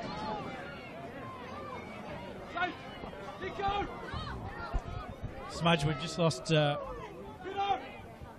Bart, we just lost Smudge. It is, yeah, Brodie Taylor's off for Edgeworth. So that's their first change. Brodie Taylor off. He's been outstanding tonight. Well, he was outstanding tonight, Brodie Taylor. And Dylan Holtz is on. And for Magic, just before full time, they brought Takumi Sonata onto the ground for Fajkovic. Aiden Bryce. Smudge is just joining us again. He's been down for a little twinkle, twinkle, little star. And he's always quick to give me a bagging, Bart, when I have to eject for whatever reason. Just one thing, boys. I was just down the bathroom and it is packed and there's not a word spoken. Normally you go to a bathroom, there's this and that, and so-and-so should have done this, so-and-so should have done that. There's not a word. It was dead silent. Here's Josh Evans pushing forward. You could hear a pin drop. Could you hear, is this one just going to sit on top of the net?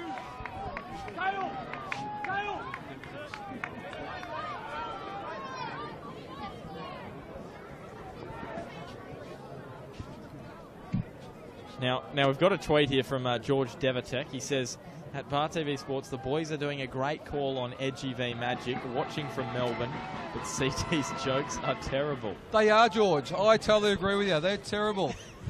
I don't know if CT will agree with George, but... Just on that, George, how's the weather down there? It is freezing here at Edgy with the mist coming over for the second and the I'm first sure part of... It's been pretty poor weather in Melbourne of late as well. Thanks, George. It was not good for the South Melbourne Sorrento game on Wednesday. George, and just credit to Edgeworth for pushing South Melbourne and only going down 1-0. South Melbourne carved up Sorrento the other day. Just shows you the quality of Edgeworth. As Virgili burns down the right again. Brodie Taylor, I should say, it was Pat Wheeler arriving there late. just on George Devatak, former West Wallsend president. He knows CT very well and knows his jokes are absolutely atrocious. So, and I agree with George. So he's probably been hearing them over a period of about 30 years. Yeah, so I understand you're over it, George, but that's the way it pans out, mate. So Takumi Sonata curling it in. Feel sorry for my children, mate. Bradbury. He goes to find Sonata. Walks the first one.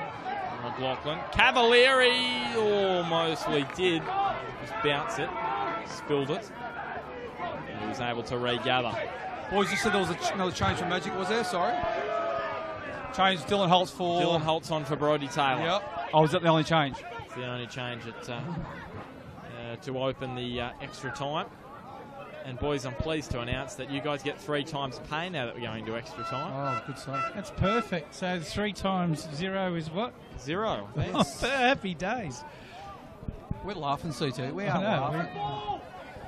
We are raking it. And tomorrow as well, we're back again. Gee. Yeah, sleep in double time tomorrow. Right? Yeah, double time tomorrow. That's fine. Here's Virgili. Dangerous Whipping ball. it in. Holtz. And how fresh Dylan Holtz would be coming into the 30 minutes of extra time. Whipped in towards the back post where Scott Pettit is waiting. The goal scorer, it seems like an age ago now, Scott Pettit scored that lovely free kick, which he popped in the top corner. Oh, nice touch by Sanders. Just say he has been close to the best on the park tonight. I know Magic are ahead, but Sanders has been superb. Here he is. Yeah, absolutely. For me, he's been a Great ball. genuine standout. There's plenty of them. Keanu Moore. Back stick. Here's McBrain arriving. Oh! Late McBrain! 2 weeks in a row. Daniel McBrain is Edgeworth's goal scorer. And they may be soaring towards a 3rd straight grand final. And doesn't he love it? He's ripping down the park like a 12-year-old. And they're going crazy down the bottom corner, all the old boys. I have never seen McBreen run so fast and be so elated after a goal. And someone's down in back play. Is it Aaron McLaughlin who is on his backside? So I like to see the replay. That was sort of, I don't know how it felt on McBreen. There was a bit of a... Well, is there going to be a... Just looking at Oh, he's in trouble, Aaron McLaughlin. Now Warren Mills is just up here explaining that as soon as you go back in your own half, McLaughlin's in all sorts. Warren Mills is just explaining here, as soon as you go back into your own half, the referee's allowed to kick off the game again. And Nate Cavalieri was out of his goals. Here it is. Keanu Moore. It was unfortunate here for Magic. John Griffiths skews off his boot. And then Shane Paul and Giant Soplis get in each other's way. You know what? John Griffiths had a great game. The ball just bounces just before it goes to his boot. Watch this. Bounce up, hit him on the shin. Any hint of offside? No, McBreen touched it on. And look at this celebration. He was just running. A gazelle. Look at him go. I've never seen him so excited. In saying that, I've seen him having the horns when Central Coast Mariners beat when he scored the penalty in the grand final of the A-League. The Wanderers. That's right. And this is terrible for Aaron McLaughlin. With the right leg. He's had a great game on Vigili. Been a good battle between Vigili and Aaron in the end, this injury to Aaron McLaughlin may have helped Edgeworth because Magic were ready to kick off. Peter Haynes was ready to go. As we know, could have just launched one from the... He's been good, Aaron McLaughlin. I think he's a big loss for Edgeworth. So Adam Corley heads on for Broadmeadow Magic. A shame. And a shame for McLaughlin if he does have to miss next week. If they go through, of course. You sound like Pat Brown's comment today after the game. No, definitely not. That was a long way to go. Now, I know we're given plenty of awards at the NPL the NPL live show. If you're just a quick reminder, is Pettit. Great challenge by Bryce. McBrain is after it again. Big match, McBrain. And doesn't he love scoring against Magic in big matches? He did it last week, didn't he? Did it in the grand final last year. Done the double in the grand final. Yeah, just on Pat Brown's comment after my interview after the Hamilton versus Lambton, he sort of threw me a little bit when he sort of said it's going to be a tough game against Edgeworth next week. It was interview of the year from Pat Brown. That was if you missed it, scroll to the stream and have a look at Smudge's interview with Pat Brown. That was just gold. I was actually going to ask him after that question, who do you think you're going to be playing next week? But he actually sort of threw me off a little bit when he said Edgeworth's going to be a tough opposition next week. But this game's not over at the moment. Is Pat Brown going to get his wish? We'll find out. If Edgeworth score again, it's going to make it Bryce difficult. is down. Well, now Aiden Bryce. Here's the shot from and Haynes. Keanu and Moore Haynes. It was. I think they've clashed. Been in the wars this evening, Peter Haynes. He's done well, Peter Haynes, or nicknamed Johnny Farnham. Working class man. Working class man. That's kind of chisel, mate. No, the voice. You're the sorry. voice. You're the voice. Oh. Hang on. Back to the game. Yeah, that was almost as good as the interview earlier today, Smudge. Once in. As Jacob Dowse goes on and Scott Pettit goes off. Giant Soplis. Here's Dowse. Chip and charge over the top. Scored a ton of goals. 10 in 16 in the under-20s this year, Jacob Dowse. And Kieran Sanders, again showing the close ball control expertise which he has. Cale Bradbury. Central finds Virgili. James Virgili across the face. It's not over yet. There's more twists and turns to come. Jacob Dowse just comes on the field and the super sub strikes for Broadmeadow. And Dowse does it. He's just come off the bench, straight from the 20s, straight into first grade in the biggest moment of the season. Wow, this one's got plenty left, boys. Did Edgeworth take their foot? There's a hug for Ruben Zadkovic. Jacob Dowse. Yeah, Edgeworth just took their foot off the throttle just a little bit, I think. Oh, this crowd going off in here.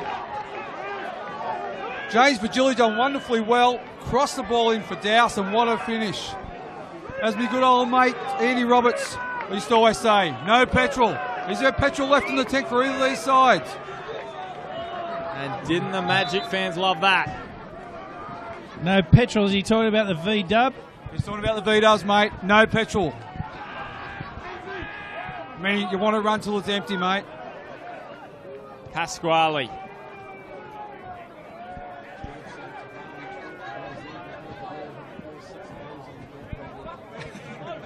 Well, just on that, where you're talking about Gary Fisher, that it's cold here. I've just had a text from Graham Law telling us, as a Scotsman that he is, stop being so soft, complaining about the weather. I've just been told it's 6 degrees here on the balcony. Beautiful, balmy weather. He's talking about minus 10 in the winter. We were talking about crowd control. Well, Gary Fisher better head downstairs. This is the security guard.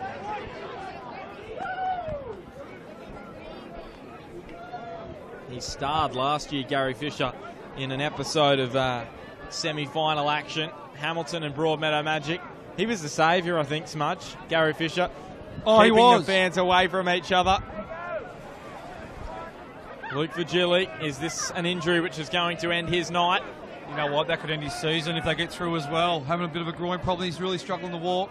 He's come back from a hamstring injury after a few weeks out. Boys, while he's just limping off the park, you know, you mentioned Holly's driving lessons before.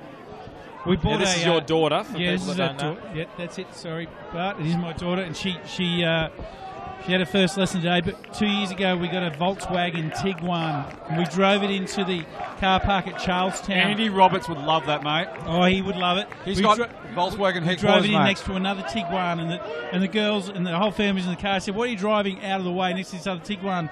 And I said, "Just in case we have Tiglets." Oh. That one smells badly. Here's Keanu That's Moore. a true story. Straight for Evans again pushing forward.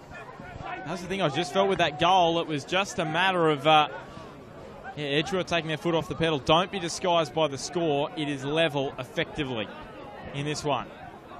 Even though Magic have 2 away goals, the away goal rule does not count in extra time. So it's 1-1 in extra time.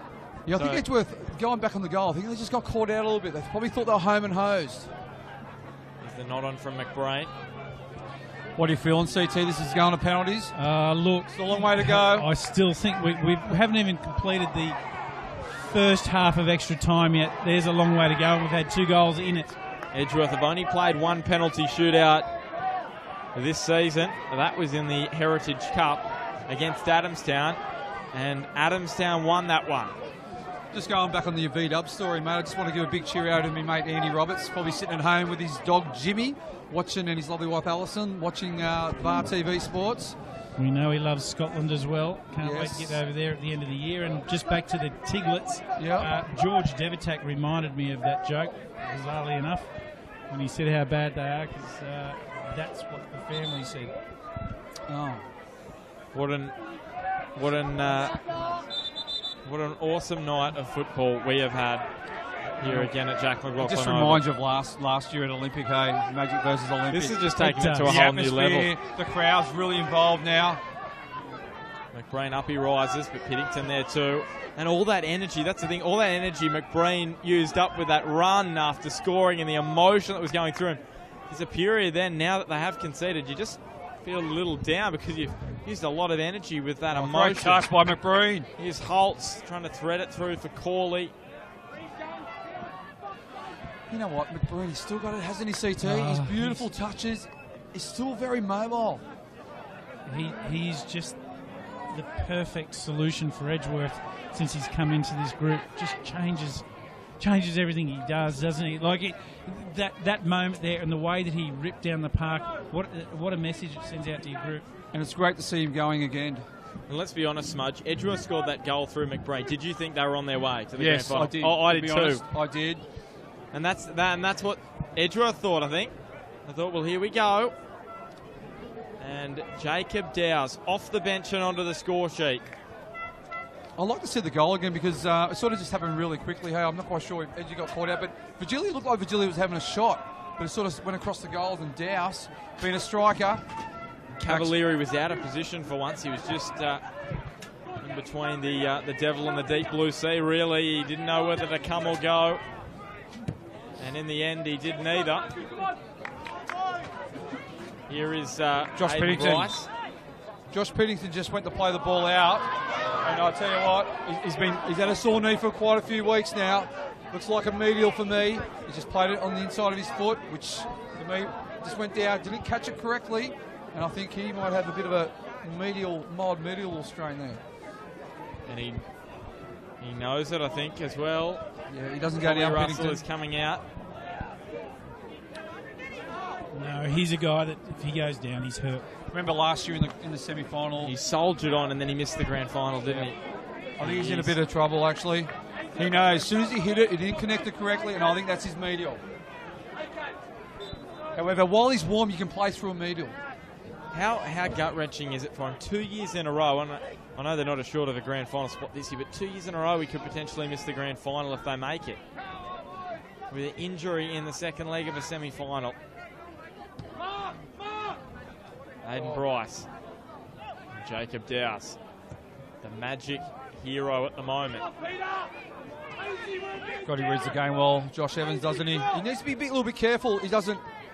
Ruben Zadkovic, you can just hear him. He's yelling out at Peter Haynes, telling him to drop because they're a man down, and they may make them pay. Edgeworth, they don't. They've only got one change left. Edgeworth, Piddington is back. He said, Smudge, you can play through a medium while you're warm, you can. He's warm. Hayden Bryce gets caught by Dow's. And it'll just be the goal kick. So you wouldn't think there would be much more time to go, stoppage time in this first half of extra time. CT, I'm going to ask you, do you think it's going to go to pens? The last 15 minutes, it's about half time. Or do you think there's going to be late drama? I don't think it'll go to pens. I think there's more goals here. I expect we'll get a winner. You heard it the question. CT.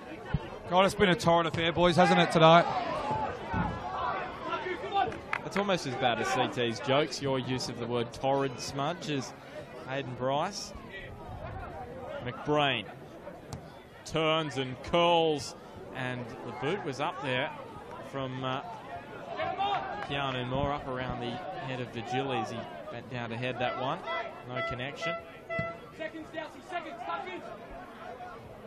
Haynes goes up. Still, we wait for Stephen Laurie to end this first half of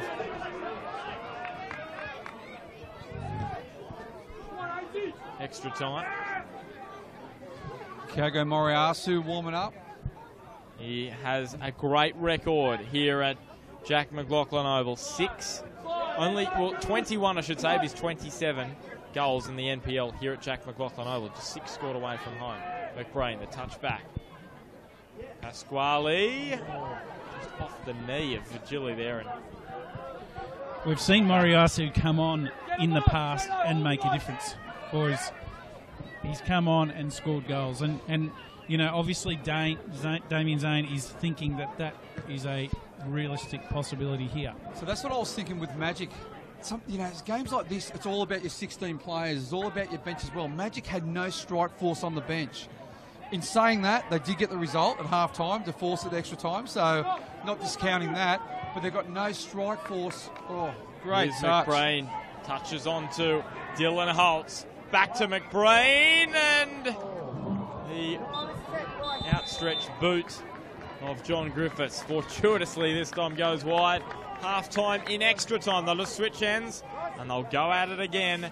At the moment, it's 2-1 Broadmeadow Magic with the lead. A reminder that the goals in extra time there's no away goals in extra time, so it's 1-1 after 90 minutes, which means Keanu Moore, you can just see him on screen saying 5 minutes, so maybe he's got 5 minutes left in him. Sounds like he's cramping. Just to go back to that, so no away goals in extra time, so it's 1-1 at the moment. So we go to penalties if it remains the same. Yeah, so just going on the bench situation, for me, you always like to keep a strike force on the bench, especially with the last 15 minutes. That's what Zane's done. Ruben hasn't really done it too much. So, but in saying that, he had all his strike force on for the full 90 minutes, or virtually for the full 90 minutes, and they got the result. So credit to him, and it did work. Me personally, I didn't really like his tactics initially because Edgy could have been 3 or 4 up, to be honest, playing that man-on-man football across the park. However, it has worked, in essence, and we've got 15 minutes to go. Yeah, absolutely. I mean, if those goals do go in, because they were genuine chances. And genuine. They were dead set. Magic are out of the game, but they're not. And that goal from Pettit really changed the game and tipped it up on its head. Certainly that Magic were really on the back foot smudge. Yeah, true. And look, you got Peter Haynes out there who is the Johnny Farn of Northern New Wales football because he had more send-offs. He could be going into a grand final. But he hasn't played 90 minutes probably for most of the season, and now he's playing 120 minutes. Great credit to him. And what about penalties? The fatigue in those legs. A lot of these players is Griffiths. And it's a little too heavy. So strap yourselves in. This is the final 15 minutes of football for one of these two sides. It will either be extra time, or I should say it'll either be penalties, or we're going to be heading. One of these sides will be heading home without victory. Lambton will be enjoying this, watching both sides batter each other for the full 120 minutes. Hawley back to Bazari. Reminder, Edgeworth, they're back in action next month against Canberra Olympic in the NPL final series. They're heading down to Canberra for that one. Holtz weaves his way forward. And then Moriyasu, who is now out there on the park. So for me in this last 15 minutes, I feel like Edgeworth's going to really push for a goal. But what they need to be careful of, they don't get caught at the back and Magic get them in transition. So Keanu, here it is, whipped across, McBrain, here's the chance, Sanders and Holtz and Shane Paul, what a clearance. Be a free kick to Broadmeadow Magic. Kieran Sanders, he knows what it's like to play in a grand final. Last year in the NPL Queensland, he went down in the grand final playing for Far North Queensland Heat. He scored twice on that particular night. 3-2 defeat to Redlands. Saw the fog come in before, but it's just gone again. And it's now a beautiful night, isn't it? Goes Evans up above McBrain. Yeah, the fog has cleared, hasn't it?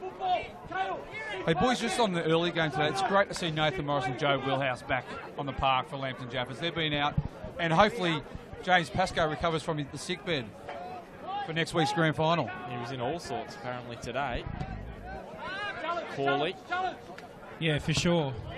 And what a big call. He must have been very, very crook too. And now McBrain over the top for Moriyasu, who is offside.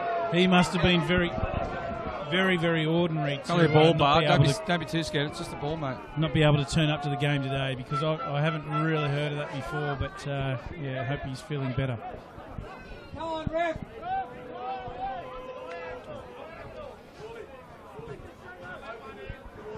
This part of the crowd isn't a bar in the grandstand. They're very boisterous this afternoon. And no one has left Jack McLaughlin Oval tonight.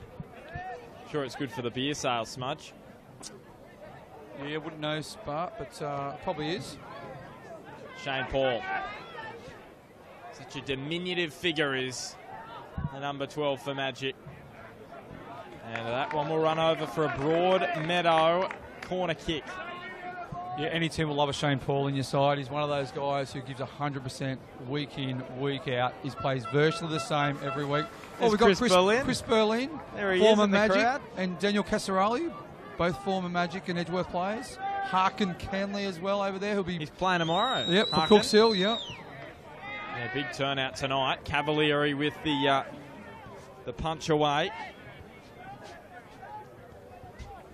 What are you thinking, Bart?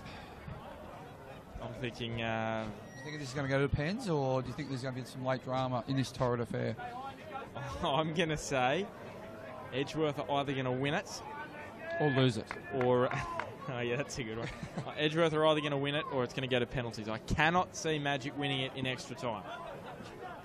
Is that going to put the curse on now? Yeah. Sanders. And I agree with what you're saying about Magic with their strike force. You look at the transition. depth. If they get the you look at the transition. depth on both benches, and Edgeworth have greater depth. And the players that they have out there now. Moriyasu, Holtz and Corley. And here is one of them, Holtz. And Bizarri's touch was a little heavy, but Holtz will still get there first. Curls it in, Giantsopoulos rises, but there's no one on the edge of the 18 for Edgeworth. To strike on goal, Takumi Sanada sees Vigili, knows how much pace he has. Vigili weaves inside and is dispossessed. He's cramping up now, James Vigili. Well defended by Edgeworth. Corley, he is fresh, takes on Bradbury. Moriyasu's offside. Oh, that was close, I thought. Magic, a lot of players from Magic going down, stretching. There's Kandarowski. James Vigili was down. John Griffiths was down as well. It's a marathon effort. 110 minutes of football played already, plus all up probably about 10-15 minutes of stoppage time to go with that. It's been a great semi-final, hasn't it, Bart? Wonderful contest. It always is. They talk about Magic and Olympic Games, but the Magic Edgeworth game is always fun. There's Glenn Chapman in the background. Ruben. Yeah, Glenn Chapman, former Magic coach. He was there in 2014 in their FFA Cup match against Brisbane Strikers. Hayden Bryce. 6 is right boot through it. And Edgeworth have got men pushing forward here. Magic look a little... Good challenge by Bradbury. And Magic look a little fatigued. But Shane Paul, he could run for days, Shane Paul. What a run from him. And he goes... just trips over there in the end. That's what he does well. He's exhausted himself, hasn't he, today? Look at him, just keeps on giving. And now the ball for Holtz. It deflects nicely off his back to Corley. Corley to Holtz, gets the boot there, and Adam Corley down towards the touchline. Kandarowski's been solid for Magic. He's been in everything. Bizarri to Evans. Now Sanders. Oh, great ball. Another perfect ball from Sanders. Corley to the middle, and it will just be the goal kick. Moriyasu appealing for the corner. It's not going to go his way. Good to see you. You're back there, CT. You tend to always wander off for 10 or so minutes. Yeah, essential twinkle little star there, Smudge. Bart's headed for the same arena. This game's been certainly... You know, the other thing is, I told my wife I'll be home at 9:30 tonight. I thought there would have been a winner in normal time, but I might have to get on the phone at the end of full time if it's going to Pens. Yeah, the heavy underdogs have taken the Eagles. Well, they've taken them on in a huge battle. Credit to Ruben Savkiewicz and credit to his side. Not many gave them hope. Oh, at all. But the thing is, his tactics at the start, which we questioned, worked in essence. I probably overly wouldn't advise to do it too often, but yeah, it did work in essence. So just changed it up, didn't he? Yeah, definitely. Griffiths to Piddington, who's run out that medial strain that Smudge thought he may have had. Are you thinking it's still a medial, Smudge? Yeah, agree. I reckon he'll be lucky to be walking it tomorrow. He's a tough character. While you're warm, you can get through a medial. Just need a little bit be careful of your inside passes. So Haynes What does Peter Hainsby feel? And I don't think he's played a full 90 minutes all year, and he's playing 120 minutes tonight. Bazari, forward he goes. Here's Piddington back for the purple-cladded Nico Giantsopoulos. Matt Hoole is now out there for Broadmeadow Magic.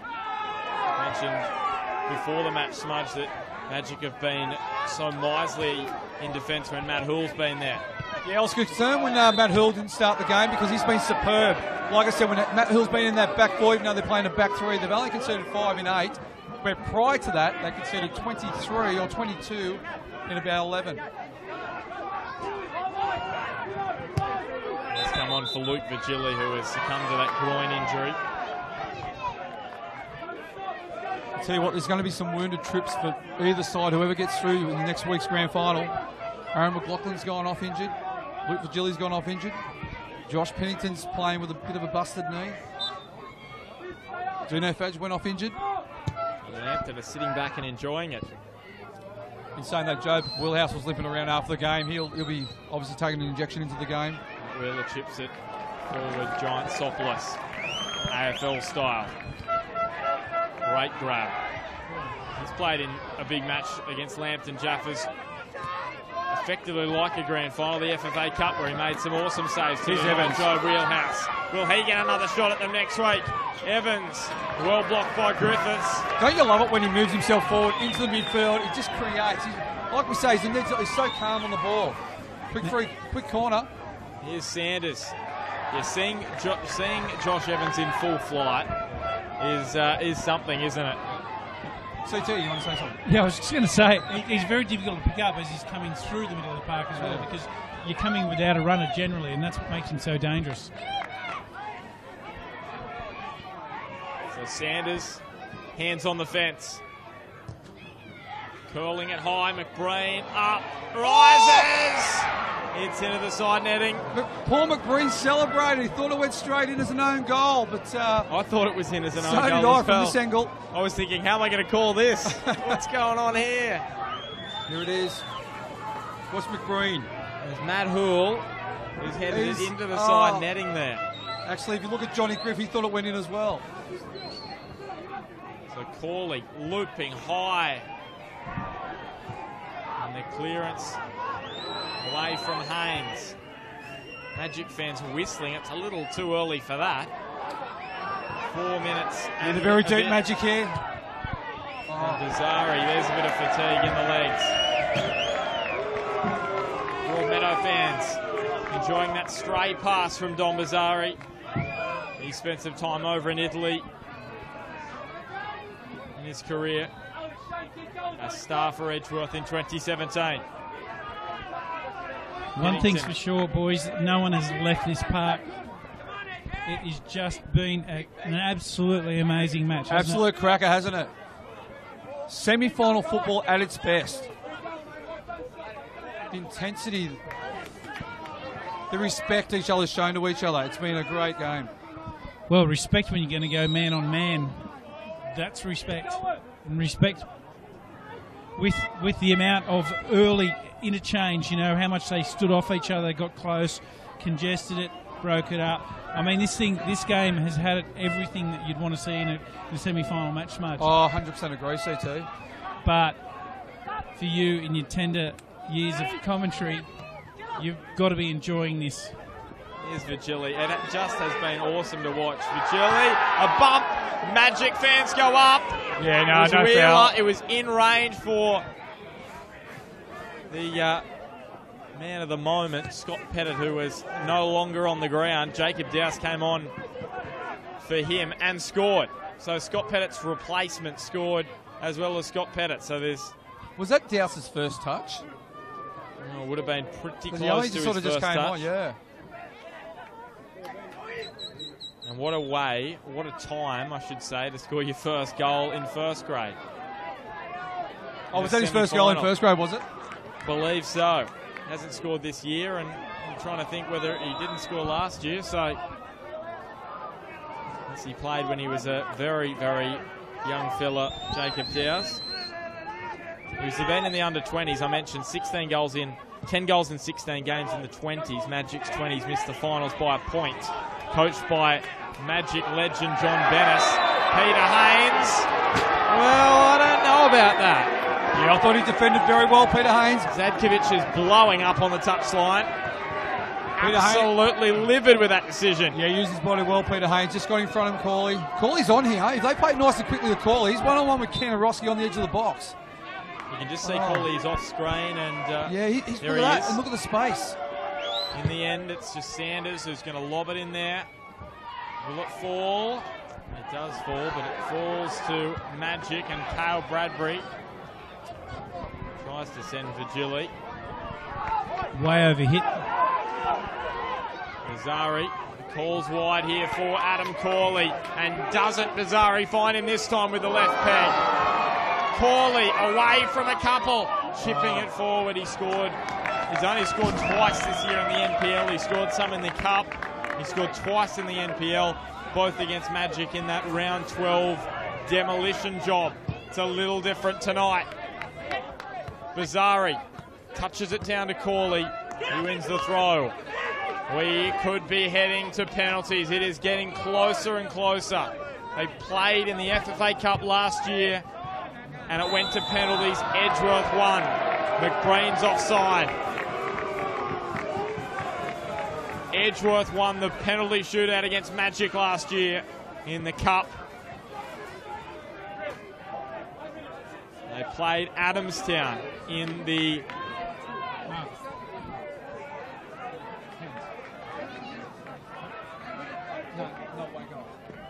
Here is Hoole, chipping it forward. Not long to go here. Paul back to Bradbury.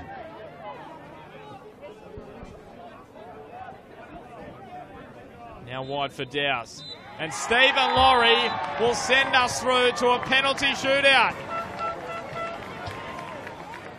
Full time, unable to be separated. Now they're shaking hands here. Now, I don't know if the Magic and Edgeworth players know here that there is no full time here. It'll go to penalties. Yeah, no, they know. You always shake hands at the end of the game as well. Yeah, absolutely. And you know what? Shaking hands out of respect. Yeah, that's right. Just a 2-hour battle. Well, I saw Jacob Dowse celebrating there as if they won the game. So yeah, I think he might have been a little bit confused. But however, you always shake hands at the end of the game, even if it's going to penalties, and then you'll shake hands again at the end of penalties. What a fantastic game of football, boys. Yeah, this one's had pretty much everything, hasn't it? We've had goals, we've had end to end, we've had lots of crowd involvement, which is something's going on at the moment. Look at Grant Sproul down there, just on screen here. How many layers has he got on? Stroll's just off screen here. What a match of football. So if you look at Nate Cavalier, which you probably can't see, he's warming up. Giant Sopless is over there trying to work out. If you look down the far corner on the right, Nate Cavalier went straight down there after the game to warm up for penalties. If you see him, he's there with straight away. He didn't even go near the tunnel, near the squad. He's just down there focused on the penalty shooter. Giant Sopless is over with the Magic players. So we were actually here. There was the New FM Grand Final last year. We were here. It was a penalty shootout, and they went down to the northern end of Magic Park, of Jack McLaughlin Oval, I should say. Well, it's just been going on. And that's the crowd, and the other end actually is an issue because of crowd are behind there. Yeah, so no they'll offense, definitely, yeah, that's right. So here we go. And unfortunately, in that New FM Grand Final, about halfway through the shootout, the stream actually cut out. So let's hope there's no stream cutting out here. But just enthralling. What, like I said before, a fabulous night of football. Two arch enemies at it all game. Absolutely superb.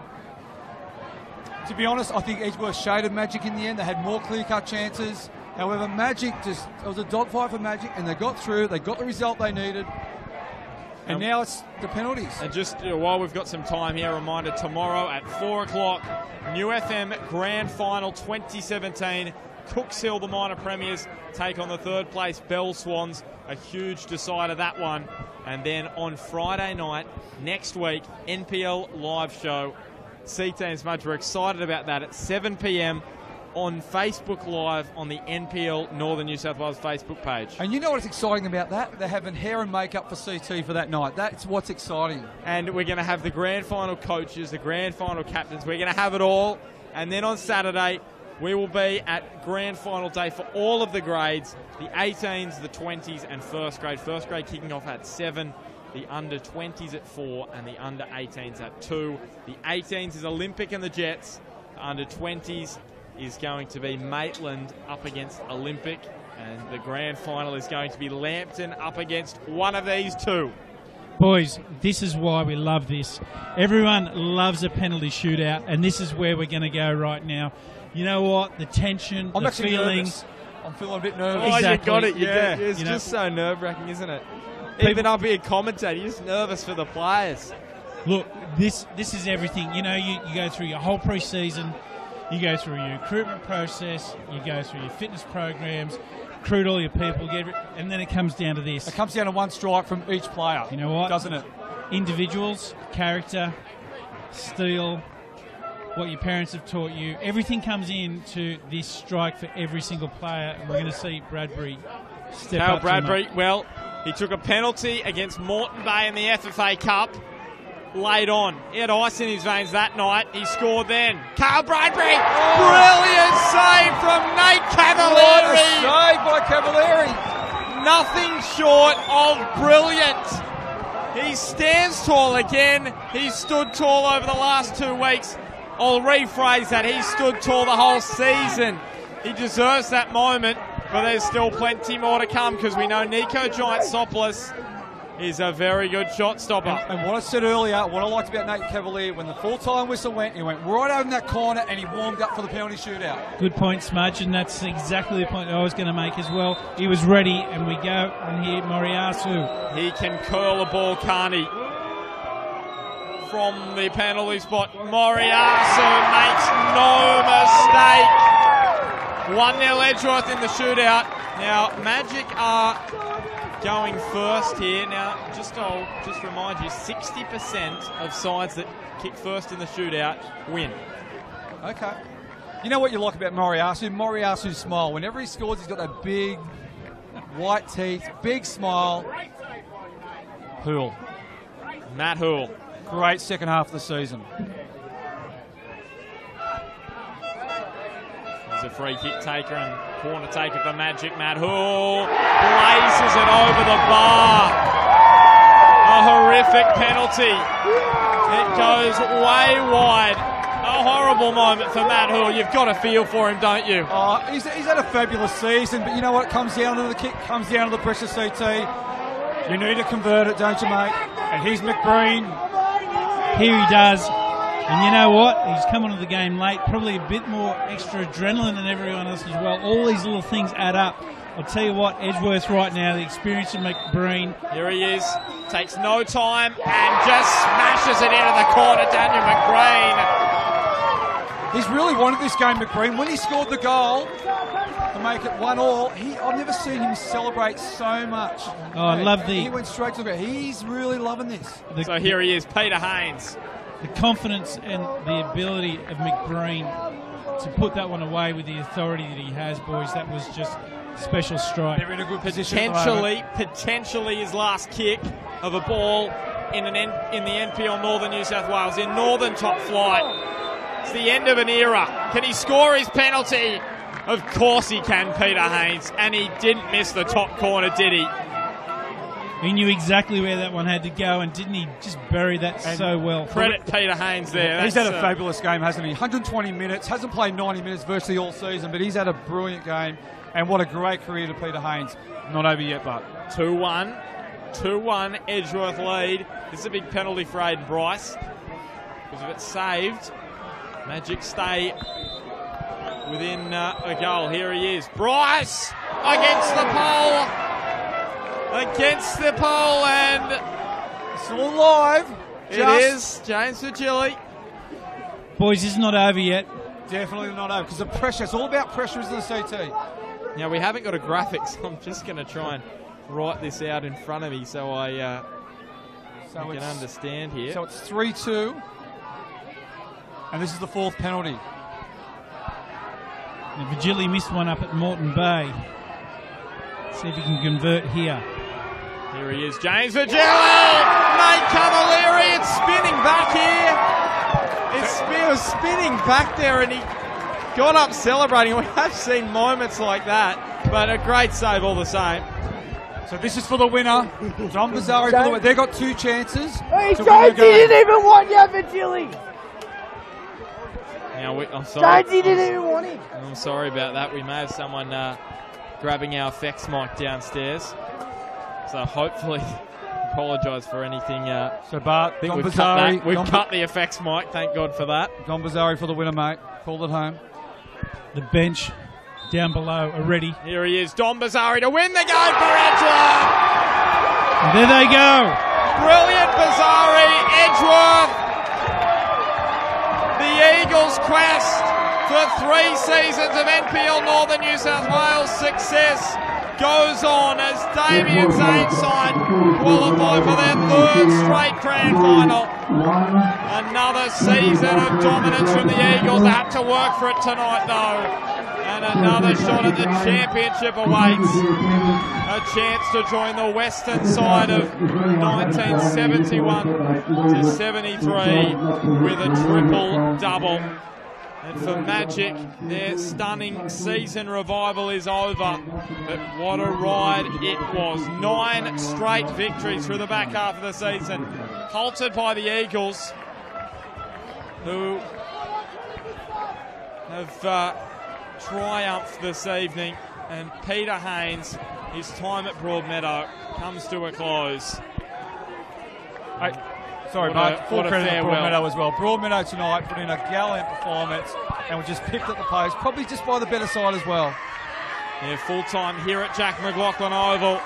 It finishes.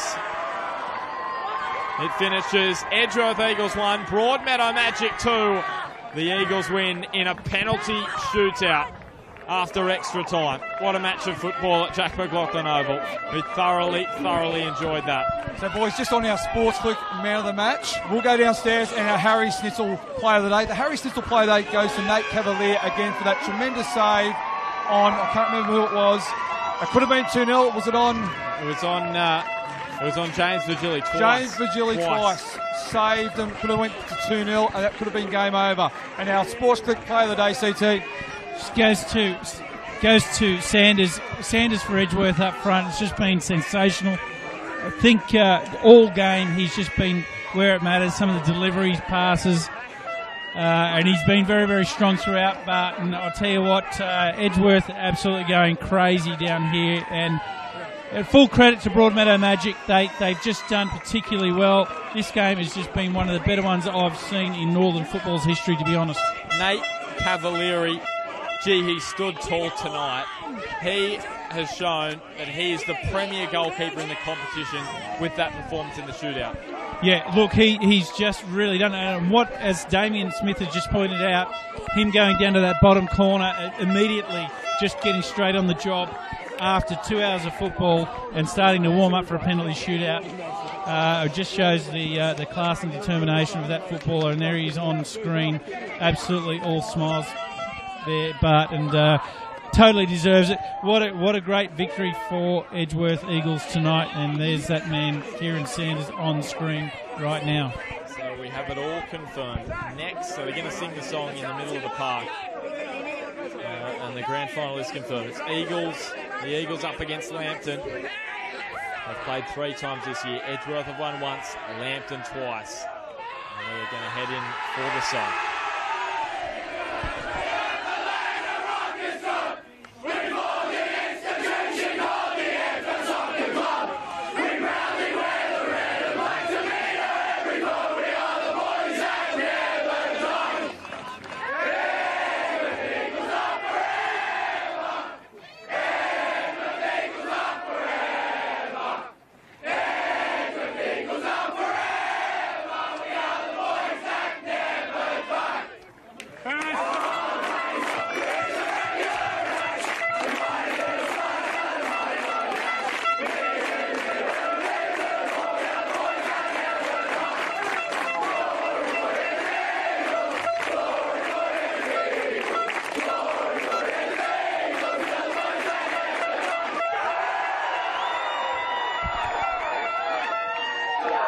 Grand final number 3 for Edgeworth next Saturday night.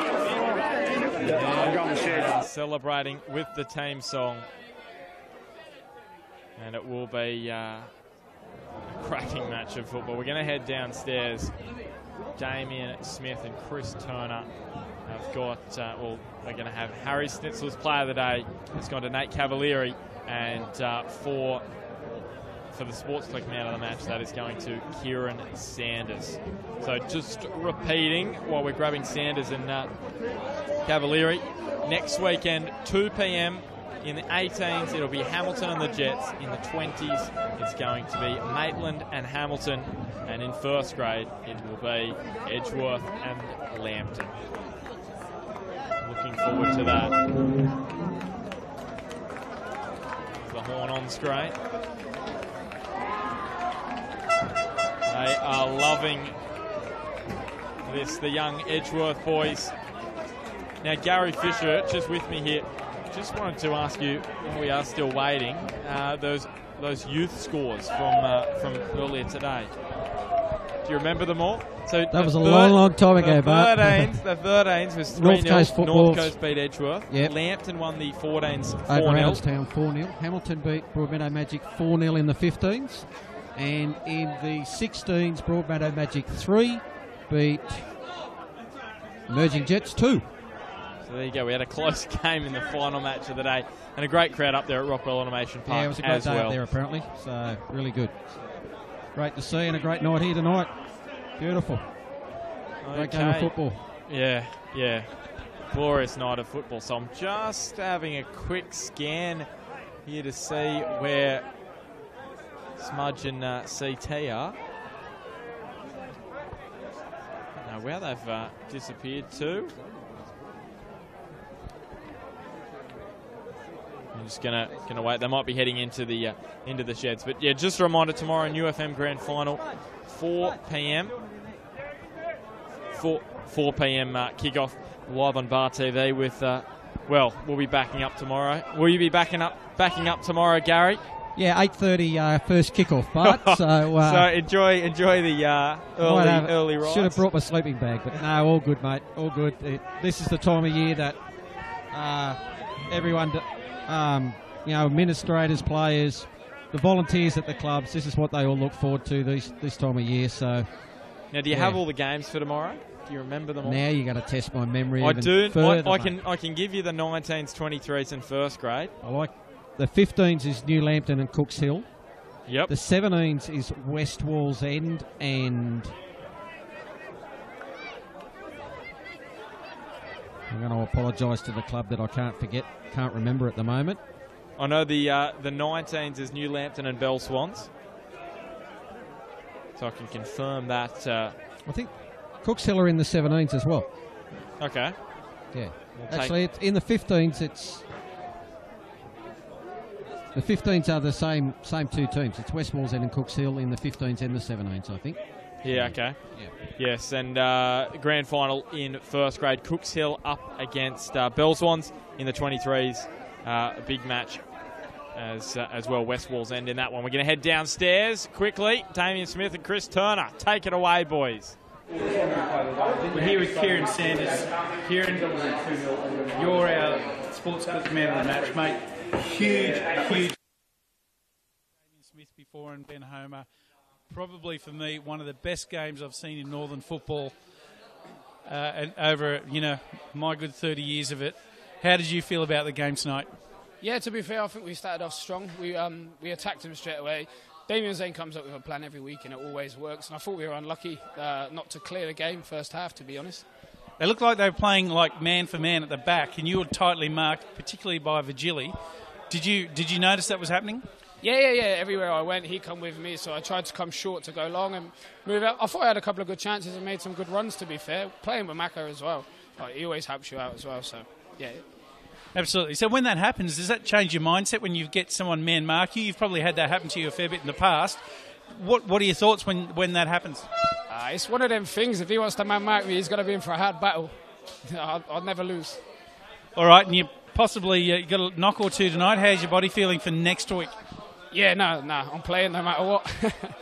I'm playing no matter what. So Yeah, mate, you've come to Australia, you've come to Edgeworth. We know you were up north earlier, but how's your time at Edgeworth been over this season?